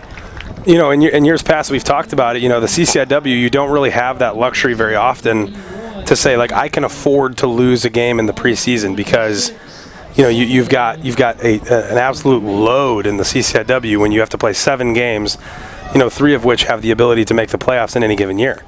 Now, Will Smith on the carry, and he's not even going to make it to the line of scrimmage before he is wrapped up and driven backwards. Josh Pershaw making the play there. Play number 25, Jack Lucas. And that'll bring up 3rd and 5. So you get a really nice run, and all of a sudden you've got the offense in reverse on the next play. 3rd and 5 from the 28. 4 wideouts, Nichols inside of Peterson. Torini and Lean up to the high side. And they're showing pressure from the second level. They will just bring 4. Well picked up by Goldsmith across the middle looking for Nichols and tipped by Clark Gadden. And again, I think that's Curtis trying to force a throw. Gadden had great coverage underneath the route. Really not much of a window to get it in there to Philip Nichols. Yeah, that's a tough play right there. And I'm very fortunate to come away not having turned the ball over. And Wheaton looks as if on 4th and 6 here that they will go for it. You know, you're kind of in no man's land when it comes to the field goal operation here. You're looking at it's a 46-yard attempt. So but it's from the left hash, and the wind is blowing right to left. If you're right hash, you might consider it because the wind helps it bring it right back into the frame. 4th and 5, McWilliams, quick hitter to Torini, easy pitch and catch inside the 20, trying to break it back out to the outside. Great play call. Taking a late hit there and getting away with it is Graff. And great play call, great job by Curtis McWilliams to step up, deliver it on a line. Nobody can catch it but Torini. Great play to get the first down and keep the chains moving. And for an offense that has struggled, you would like to see that, well, just a little bit more of that. Because that's Connor Graff getting a blatant late hit in there. We've seen a lot of missed penalties in this game. Lowered his head and piled on the end of the play. 1st and 10 from the anonymous 16. Play fake for McWilliams. Steps in the pocket against Lesniewski. Lofting for pace and a little bit too far. Had to get rid of it maybe a step too early. Couldn't step into the throw. Great pressure by, no surprise, Lesniewski and Watson. Yeah, both guys have given fits to Wheaton's offensive line today. And yeah, I can't express enough. I've continued to harp on it, but these guys have got to be exhausted. I mean, you're talking about approaching 80 plays on the field now, and Lesniewski and Watson have been out there for almost all of them. So, I mean, for them to be applying pressure now is, Spencer Peterson into the game, quarterback keeper right up the middle, lowers the shoulder, gets across the 15, down to the 13-yard line, gain of 3, and it'll be 3rd and 7 as Goldsmith checks back in for Will Smith. But to be fair, you're going against the Wheaton's offensive line that has been on the field for the same 80 plays, right? So you're going up against, who is the more conditioned unit right now. And it's, as this game continues to wind down, as it's 9:50 left in the game, it's just a war of attrition now. Who's going to stay on their feet the longest? And we have whistles everywhere. Another timeout taken for Monmouth with 9:45 to play. Monmouth has the feeling right now, down 22-7 with 9:45 left, that if they're able to keep points off the board, they're very much still in this game. But if they let Wheaton into the end zone, I mean, that's pretty much a dagger, right? It's pretty much, feels like the end of the game, especially considering, they have 37 yards of total offense on the game. So this very much feels to Monmouth like it's make or break. Well, you question also how much giving up the touchdown doesn't let the dam break in this scenario. You fought so hard to stay within striking distance with an offense that's not really doing much. And all of a sudden, once you start realizing you're really chasing the game, you wonder if they don't give up another one. Well, and two, if you're Monmouth, we talked about they're a team that is probably going to go on to win their conference. They'll probably be in the playoffs. But if you can leave Wheaton with a score of 22-7, you probably feel good about that against the top 25 team in the country. But if you walk away from Wheaton down, having lost 40-7 or whatever the score ends up being today, it just feels much worse than the game actually is right now. So 3rd and 7 from the 13-yard line. And it is McWilliams out of the gun. McWilliams looking to his left. Pumps fake, backs out of the pocket, spinning, nowhere to run. Watson with Kincaid coming back, and a miscommunication on the scramble drill. Carson Leanbrook upfield. If he keeps slanting to the middle like McWilliams thought, I think that's a completion. But that'll bring on the field goal unit here. Nice job by Monmouth. And again, they're not having to, it's what we talked about with Wheaton early in the game, they're not having to bring extra bodies to get pressure on the quarterback. That does a great benefit to the back half of your defense. Well, and good job there by Braden Parker, the senior, out of Medford, New Jersey, to get Lesniewski on the ground there and keep him on the ground without holding him. I mean, that's, you're doing your job there. Good snap, good hold from Fedler. Bowes, the field goal attempt, plenty of distance, and it is good. Important points there on the board. As this now becomes a 3-score game, Monmouth unable to get it moving. I mean, that very much feels like, if you're Wheaton, you don't want to have a sigh of relief, but you feel like now the game is well in hand. Your defense just has to go out there and continue to get the job done. Wheaton will wrap this up, get their first win of the year, take what they need to do, get one more refresher game before heading into the CCIW, and then here you go. Well, the important thing is you make this a 3-score game now. As before it was just a 2-score game. And the nice thing for Wheaton, as they've prepared for this, is you're looking at really a 1-game jump to the schedule before you have your bye week in week 2, and then you get into the meat of the schedule immediately off the bye week. So you have 14 days to prepare for Illinois Wesleyan. Well, and the good news is you have, you most often learn from your losses and your mistakes. Wheaton's going to be able to go away with a win against the playoff team from last season, and there's going to be a ton of things that they can take from the film, right? The film doesn't lie. It can tell you exactly who did what well, who did what poorly. You can make your tweaks, you can make your personnel adjustments, and learn from it and move on. So to have 14 days before heading into IWU, a team that Wheaton lost to last year in a last-second fashion, I mean, you feel pretty good about that. Bowes the high kick with the wind at his back, taken by Darius Smith at the 7, angling to the outside, breaks one tackle, not going to break another. And again, that Sam Singleton, the freshman running back, who we called his name earlier in coverage, makes a nice play. Yeah, and if you think about that, if you look at next week's CCIW games, you have North Central, Lake Forest, Elmhurst at Aurora. And if Wheaton has anything, as we mentioned, you can learn a lot from your film. You have 14 days to prepare for Illinois Wesleyan. Well, Illinois Wesleyan has UW lacrosse coming to town. Again, not one of the powerhouses from that conference, but no slouch, right? That's a team that can beat you, especially because of the opponents that they play on a week-in, week-out basis. Tyler Sigler getting some work on the sideline, so Spencer Rowland going to be into the game at the other corner opposite Caden Sigler, and this is the keeper for Nelson with nowhere to go. Dallas McCray in there, Pat O'Connell in there.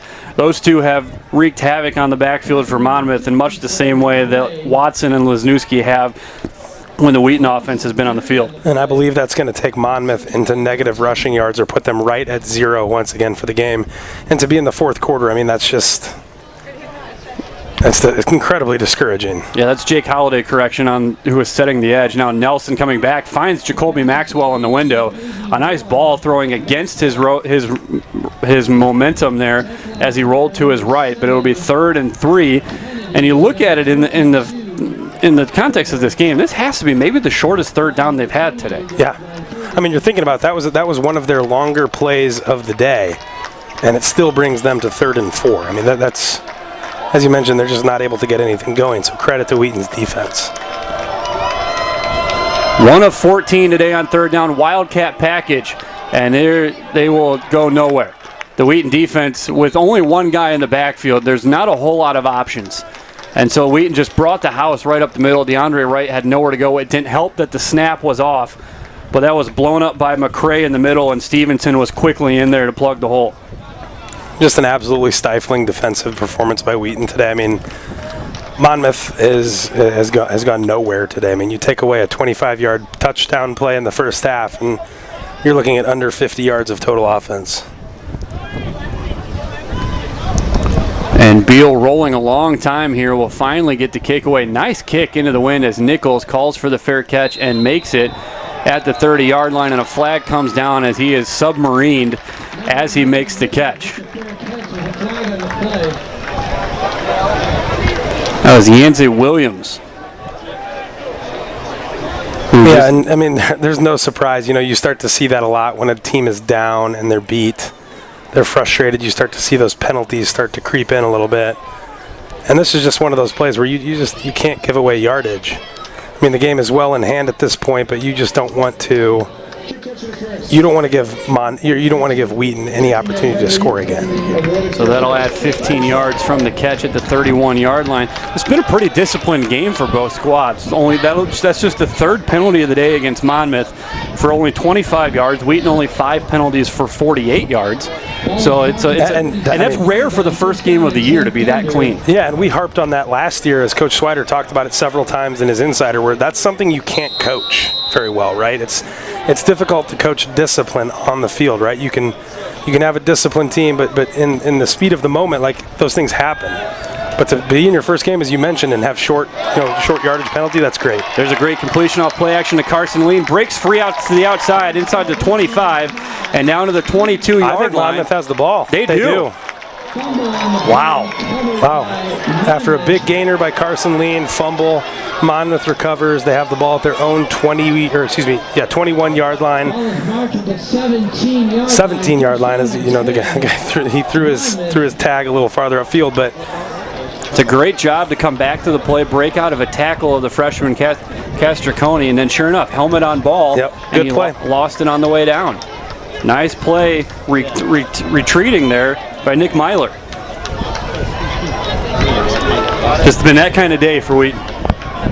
Yeah, great play. I mean, you have some momentum, you have things going. I mean, it's just one of those things that happens. I mean, ball security's been a little bit of an issue today, but give again to Wright, and again, nowhere to go. Yeah, that's Jake Holliday, who's the first one on the scene. And he actually got to the line of scrimmage, but because he was able to get out of it, he actually lost the yard on it because he ran backwards trying to get away. And they will go no huddle, having to speed up a little bit more than they'd like to here late in the game. 2nd and 10 for the Scots as they check to the sideline. 4 wide receivers split 2 and 2. So they've got a play coming in from the sideline. Nelson checking the armband. Play clock's down inside of 10. They've had 2 delay game penalties already today. And they're going to, snap back as 1 turn to 0. And that's going to be picked off across the middle. And that's Ryan Schwartz, the sophomore linebacker. And Schwartz is a guy who in camp has forced his name into discussions. He's a kid who dominated special teams in the Loris scrimmage, actually broke a brand new helmet with a hit that he delivered, and he just undercuts the route, makes a terrific play on the ball. That's a little scary when you hear about that stuff. Brand new helmet breaks. It's like, that helmet didn't do its job. That's a guy who packs a punch. 5'10", 202 out of Burbank, Ohio, has his first career interception. Now, something to watch for here. Jalen Goldsmith is split all the way to the outside of the formation on a trip set left.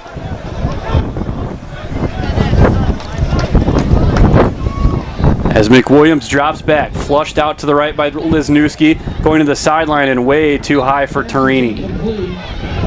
Braden Parker scraping himself up off the turf. But again, Lesniewski having and taking whatever he wants in this game. He's been the best player on the field. No doubt about it. And at some point, you have to make you wonder why, and now you're going to see Frazier, the tight end, come. At some point, you've got tight ends that are capable. You've got to at least chip or double or at least provide some help for a guy who is just dominating both tackles in this game. 2nd and 10 from the 31. And this will be a give to Will Smith up the middle. Hole is there to run. But Lesniewski sees it and doubles back and makes the tackle for only a 4-yard gain. And that's the impact the defensive lineman can have. Thomas Lesniewski, we don't have an updated box score in front of us, but as of, halfway through the third quarter, he's not necessarily racking up the statistics, but he's just causing commotion on the interior part of the line. And he's getting to the quarterback and forcing throws, and that becomes... you're a force as a defensive lineman if you're just in on every play. Only 5 tackles. We've called his name a lot. But if we were tracking hurries, he would have a ton. No doubt. 3rd and 6. Delivering high and pace. Skies to make the catch. Wow, that's an impressive play when you're exposed to a tackler like that by Tyler Pace to haul it in and have a first down at the 11.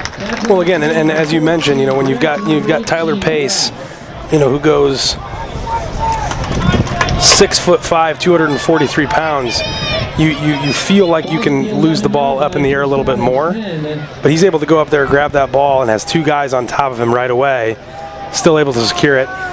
Something of note, Spencer Peterson in the slot here. I look for them to throw a fade towards the back corner of the end zone here and give us a look at what he looks like at receiver. Play action, and sure enough, they were looking for it. He threw the hand up in the back of the end zone. It's Frazier. Did he tiptoe in? He did not. He didn't. He drifted a little too far back, and they're calling it incomplete. But man, was Spencer Peterson open in that corner if you look at the replay over here. He is wide open. Yeah, and sure enough, you can see the foot from that replay is on the line. Luke Van Dyke trying to sell it. Frazier thought he got it done. And this is going to be a personal foul on Monmouth, I believe, as you see one of the defensive linemen sort of on Wheaton.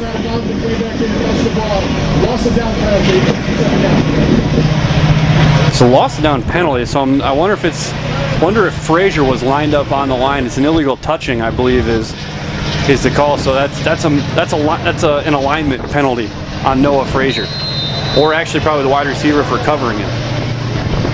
2nd and 10 as they looking to the left side. Here's the fade to Peterson, jump ball, and he almost made a spectacular catch, but just a little too high. Yeah, that's where you can, and not we'd have to go back at the film and take a look at it, but Noah Frazier was lined up on the same side as Spencer Peterson. Boy, almost a terrific catch, just a little bit too high for McWilliams. So as I was saying, Noah Frazier and Spencer Peterson are lined up on the same side, and Spencer, who's brand new at the wide receiver position, probably didn't realize he just needed to be off the line. So he covers Noah Frazier up, making him an ineligible receiver, and that's where the penalty came from. 3rd and 10 from the 11-yard line. Peterson in as the Wildcat with Will Smith on his left hip. And this will be a speed option left. He's going to pop, look to pass. He's into the back of the end zone. Torini, touchdown. The same look they showed at the end of the first half against North Central. Spencer Peterson, his 2nd touchdown pass. His first of the year, the 4th of his career. Yeah, he's pretty efficient from that standpoint, and how many passes he's thrown to touchdowns. He's out of that specific package. Excuse me. He is 8 of 9 career passing for 4 touchdowns and no interceptions. There was a point where he was like 3 for 3 with 3 touchdowns because you just didn't know how to scheme it. Right, a guy lines up in the backfield and he's such a powerhouse as a runner. And then he, kind of does the Tim Tebow and dunks it over the top as he did right there, and it's just impossible to guard. As Bose will tack on the extra point, Wheaton pulling away a little bit, 31-7. Our score now. And as we check in down on the sideline with our sideline reporter, Cassidy Thornburg. Cassidy, it's been one of those where there's been some frustration. Special teams has been a highlight. What have you been hearing down on the sidelines with Wheaton special teams? Yes, Rusty, on special teams, it's been interesting this year. Something that you're not used to hearing is Coach Swider yelling at guys, figuring out who he's going to be putting in the game as Coach Swider has taken over being the coach for the special teams, which was actually led by Coach Matt Sneebel last year, who's now been promoted to Andy Stubaker's coaching position. So a little switch around with who's coaching who. So you'll hear Swider's voice a lot yelling at guys when it comes to special teams. Thanks, Cassidy. 32-7, our score here with 4:52 to play, as Wheaton's going to kind of pad the final score a little bit down the stretch, which will not be indicative of the way this game has been played for Monmouth's defense, as Bose with another high towering kick. This is going to be taken by Nathan Graham from the 4 out towards the left side. Singleton will force him back, breaks out of a couple tackles, still scrambling, and Colleen's going to bring him down back at the 12. Actually, that's Frazier. Noah Frazier making the tackle. Some elusive moves first of all from Graham. Actually, that is Colleen, and then both of them there. Colleen there, and Frazier cleaning it up. So for the Monmouth offense, they'll try to get something to build where they will not have a break next week with Wartburg coming to town. And Wartburg is no slouch of a football team. I mean, that's a team that's in it every year. You know, they're vying for a playoff spot every single year. Handoff and River Schindeldecker. That'll be a name that we enjoy saying over the next 3 years. A sophomore who has really had an outstanding camp, bringing down number 35, Josh Talley. And just to give you an update here, you've got here with 4:24 left in the fourth quarter. Total offense for Monmouth, 51 plays, 49 yards. Wheaton, 82 plays for 500 yards. So it seems like we've been a little hard on the offense today, and that's just because of the scoreboard and some of the turnovers that we've had and some inability to get it going in certain points. But, I mean, 500 yards and 32 points here. You've got some takeaways. You've got some serious positives that you can look at. It's Talley again, and Schindeldecker once again in on the play. Spencer Rowland coming down. Ryan Schwartz in on the play as well. As Wheaton stretching its depth a little bit here on the front line with Holiday, Schindeldecker, Bauer, and Bates. And now they'll bring in Andrew Brady. 5 defensive backs here on 3rd and 11.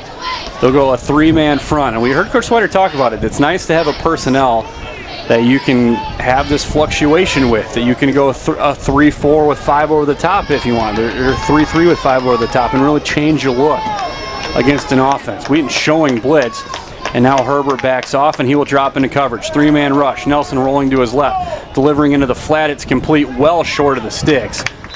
And that will be about a 6-yard gain and leave 5 yards to be desired. And another punt upcoming for Joey Beal. Yeah, that will be, that will conclude probably Monmouth's offensive output for the day. Given that Wheaton now knows that, at 32-7, the game is, first game of the year. It's a conclusive win, convincing win, and you feel like we've got takeaways. We feel good about this. Let's just get the ball back and run the clock out and just keep it on the ground and just go home. So Beal on the punt for the 14th time today. And this one the low rugby style. Gibbs is the up guy, and he will let it roll as Monmouth able to get their coverage there before he can pick it up. Joey Beals had a nice game, averaging 40 yards a punt with a long of 77. He's a guy who punted 37 times last year, so he's got about 35% of his output last year in just today's game. But yeah, Monmouth now 1 of 15 on 3rd down, and that one was the touchdown. Yeah, and if you think about the 2 things that a defensive coordinator will often use as their metric is what's your 3rd down conversion and what's your yards per carry, right? What do you average when the running back gets the ball in his hands? Here's Jacob Cretan with the carry. Wheaton going to the 2s here on offense. A flag comes down late. The other number that stands out there, first downs, 2. 2 first downs. One on the touchdown and 1 on a penalty. Correct, 2 first downs. So again, you talk about 3rd down efficiency. Monmouth was 6% for the day. And if you're under 30%, you feel pretty good about it, 25 to 30%. And rushes 24 carries for -5 yards for Monmouth. And that is just an absolute, you cannot have an efficient offense, an effective offense, if you can't run the football. And -5 yards is unbelievable. Jesse Furrow into the game at quarterback. He will play fake, deliver into the flat. A nicely thrown ball. Michael Bloss makes the catch out across the 40. That'll gain him back 5 yards. As you start to see the twos mix in, Nate Thompson takes over at center. You've got Mark Nussbaum at the left guard. Right tackle remains Drew Smith. Luke Rogers at the right guard. Gabe McGill at the left tackle. Luke Van Dyke, the tight end. Bloss outside of Tayshawn Gibbs on the right side, who we talked about earlier. And Spencer Peterson split left, 2nd and 14. Furrow back to pass. They let the ends go. They throw it into the flat. Creighton makes one guy miss, and he will power ahead across the 45 to the 47-yard line. Creighton, a converted linebacker, a powerful body at running back. Tackle on the play, number 92. Yeah, and Wheaton will let all 35 seconds run off the clock here on the play clock. There's 30 seconds remaining now. I mean, it's just clock math at this point. Just let it run out, conclude the game, get it over with, and prepare for Illinois Wesleyan. Yeah, the odd thing of after your season opener, Wheaton will head to the bye week next week. 3rd and 7 from the 47. Clock rolling inside of a minute left. Furrow will hand off on the draw to Creighton. Creighton across midfield. He will be just shy of the first down marker. About a 6-second differential play clock to game clock, so Wheaton will have to run one more play.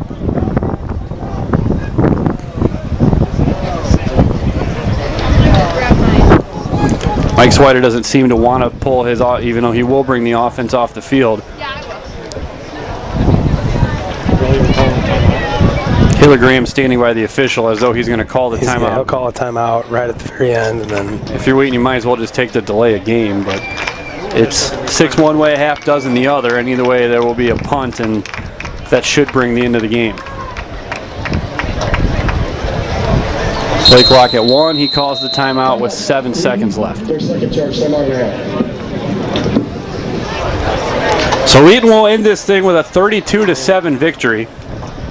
Again, the statistics tell a story different than the scoreboard to an extent, but a Monmouth defense that, despite giving up 500 yards, really frustrated the Wheaton offense, forcing 4 takeaways. That'll be a big one for Jesse Scott. 4 takeaways, which you cannot have as you get into conference play in week 3. yeah, again, but I mean, both sides have a lot of very, very positives to take away. I mean, if you're the defense, the numbers don't lie, right? You held them out. They scored 1 touchdown on a very short field because of, the offense couldn't get it going. The special teams wasn't able to get the ball down the field. But at the end of the day, 500 yards, 32 points. I mean, there's a lot of positives to take away from it. It's, as you mentioned, you just can't turn the ball over. You can't give the ball away. If you get interception, you can't put the ball on the turf. And, you clean up a few things. This is a very different game, as we talked about in the pregame. It's like if Wheaton plays really, really well, this could be a blowout of epic proportions. But, here we are, 32-7. They didn't play phenomenally well, but still going to win convincingly. Fedler gets the punt away. A fair catch is called for at the 5, and that will be the end of the game. So our final score here today from McCulley Stadium, Wheaton 32 and Monmouth 7.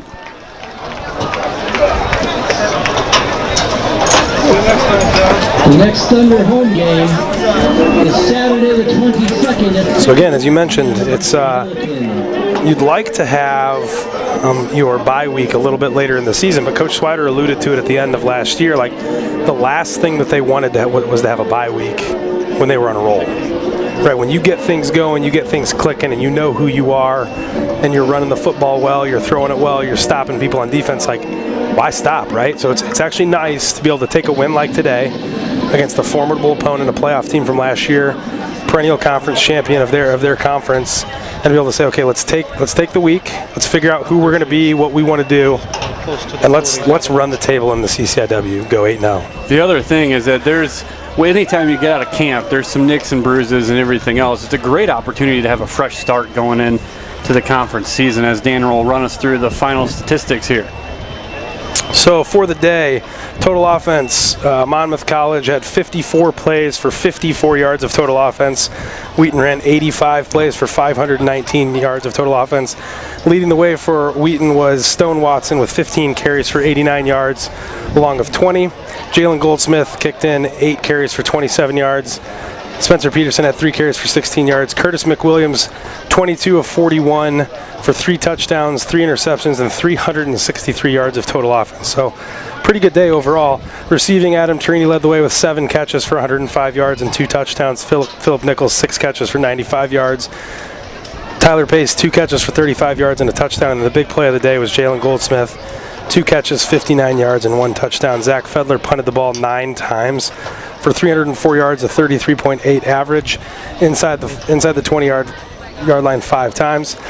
Leading the way, tackling was Stewart with 5 total tackles. Eric Stevenson had 5 total tackles. Tyler Sigler had 4.5 tackles, 1 sack. And Pat O'Connell had 3.5 tackles for loss, 4 total. For Monmouth, DeAndre Wright carried the ball 11 times for 6 yards. Alec Cooley 3 times for 2 yards. Hayden Nelson led the way with 11 of 28 for 60 yards, 1 touchdown, 3 interceptions. Jacoby Maxwell led the way with 6 catches and 61 yards. Punting, this is staggering. Joey Beal kicked the ball 14 times for 560 yards. Wow. 40-yard average, a long of 77 inside the 20, 4 times. Leading the way, tackling was Clark Gaden with 11.5 total tackles. Connor Graff, 9 total tackles, 1 tackle for loss. And Lamar Watson, whose name we called several times, with 6.5 total tackles, 2.5 for loss. And again, didn't really show on the stat sheet today, but what a game by Thomas Lesniewski. So that wraps up our statistics for the day. Again, offensively, Wheaton with 519 yards and only quote-unquote 32 points on the board. There's a lot to be learned from it. But what a day defensively from Wheaton, and kudos to Monmouth for coming here to Macaulay Field, where Wheaton very rarely loses. Giving them a game, outside of the scoreboard, this was a better game than it looked like. And it leaves you looking forward to when they return the trip next year out to Monmouth, and that'll be quite a challenge here for the Thunder to open the 2019 season with their one non-conference game being at Monmouth. These two teams scrimmaged last year, so they are familiar with one another personnel-wise, but certainly a great fight from the Scots, and a team that sets up very well to likely be the favorite. We obviously haven't seen St. Norbert, but it's hard to imagine that this Monmouth team is going to be outclassed by anybody in the Midwest Conference. Their personnel is really built to have a dominant run. It's maybe improve on a dominant run, only giving up 38 points in conference games last year, but to improve on that even this year. Yeah, I think this is, as we've kind of beaten the dead horse about it, but this is a team that probably goes 9-1. Right, depending on the outcome of Wartburg. Depending on this is a team that will very likely go 8-0, depending on how they play against Wartburg next week. But even if they lose 2 non-conference games, this is going to be a playoff qualifier. So them coming here and losing to Wheaton does not hurt them at all, and Wheaton beating Monmouth today helps them substantially, because last year's non-conference games hurt Wheaton actually, because you just don't score any, you don't get any playoff points. So kudos to Monmouth again for scheduling Wheaton to come out here and give it their all, and really a pretty good football game at the end of the day. Yeah, and certainly something that Monmouth fans can look forward to this team quite a bit, because this is a team that'll put up some points and not allow many at all once they get to the Midwest Conference. So our next broadcast here for Wheaton Thunder football will come in 2 weeks. That will be the 15th of September, a 7 o'clock kickoff under the lights down at Tucci Stadium in Bloomington, and it'll be a big one.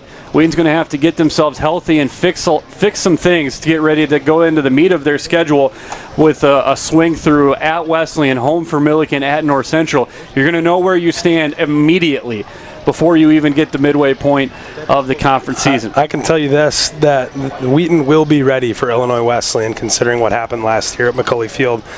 This is a hungry team to make right what was wronged last year. So I'm very much looking forward to that game, and I hope I get to do it with you, Rusty. Other CCW scores before we sign off. Late in the game, Augustina beating Co 26-7. Carroll with 14 unanswered to take a 38-26 lead over Lakeland. We mentioned earlier today, Carthage nearly pulling off the upset of number 4 ranked UW Oshkosh, falling late after a pick 6 on the last play of the game, 20-9, and then last night Milliken defeating Hope up in Holland, and 2 night games, U Chicago at Wash U and Anderson at North Park. This is the first of 3 games here on the Wheaton Thunder Sports Network. We will not have our post-game interviews because we've got to get things moved over to Joe Bean Stadium, where at 4:30 Wash U will face Benedictine as part of the Bob Baptista Invitational. And then at 7 o'clock, the Wheaton men's soccer team will host Ohio Wesleyan University.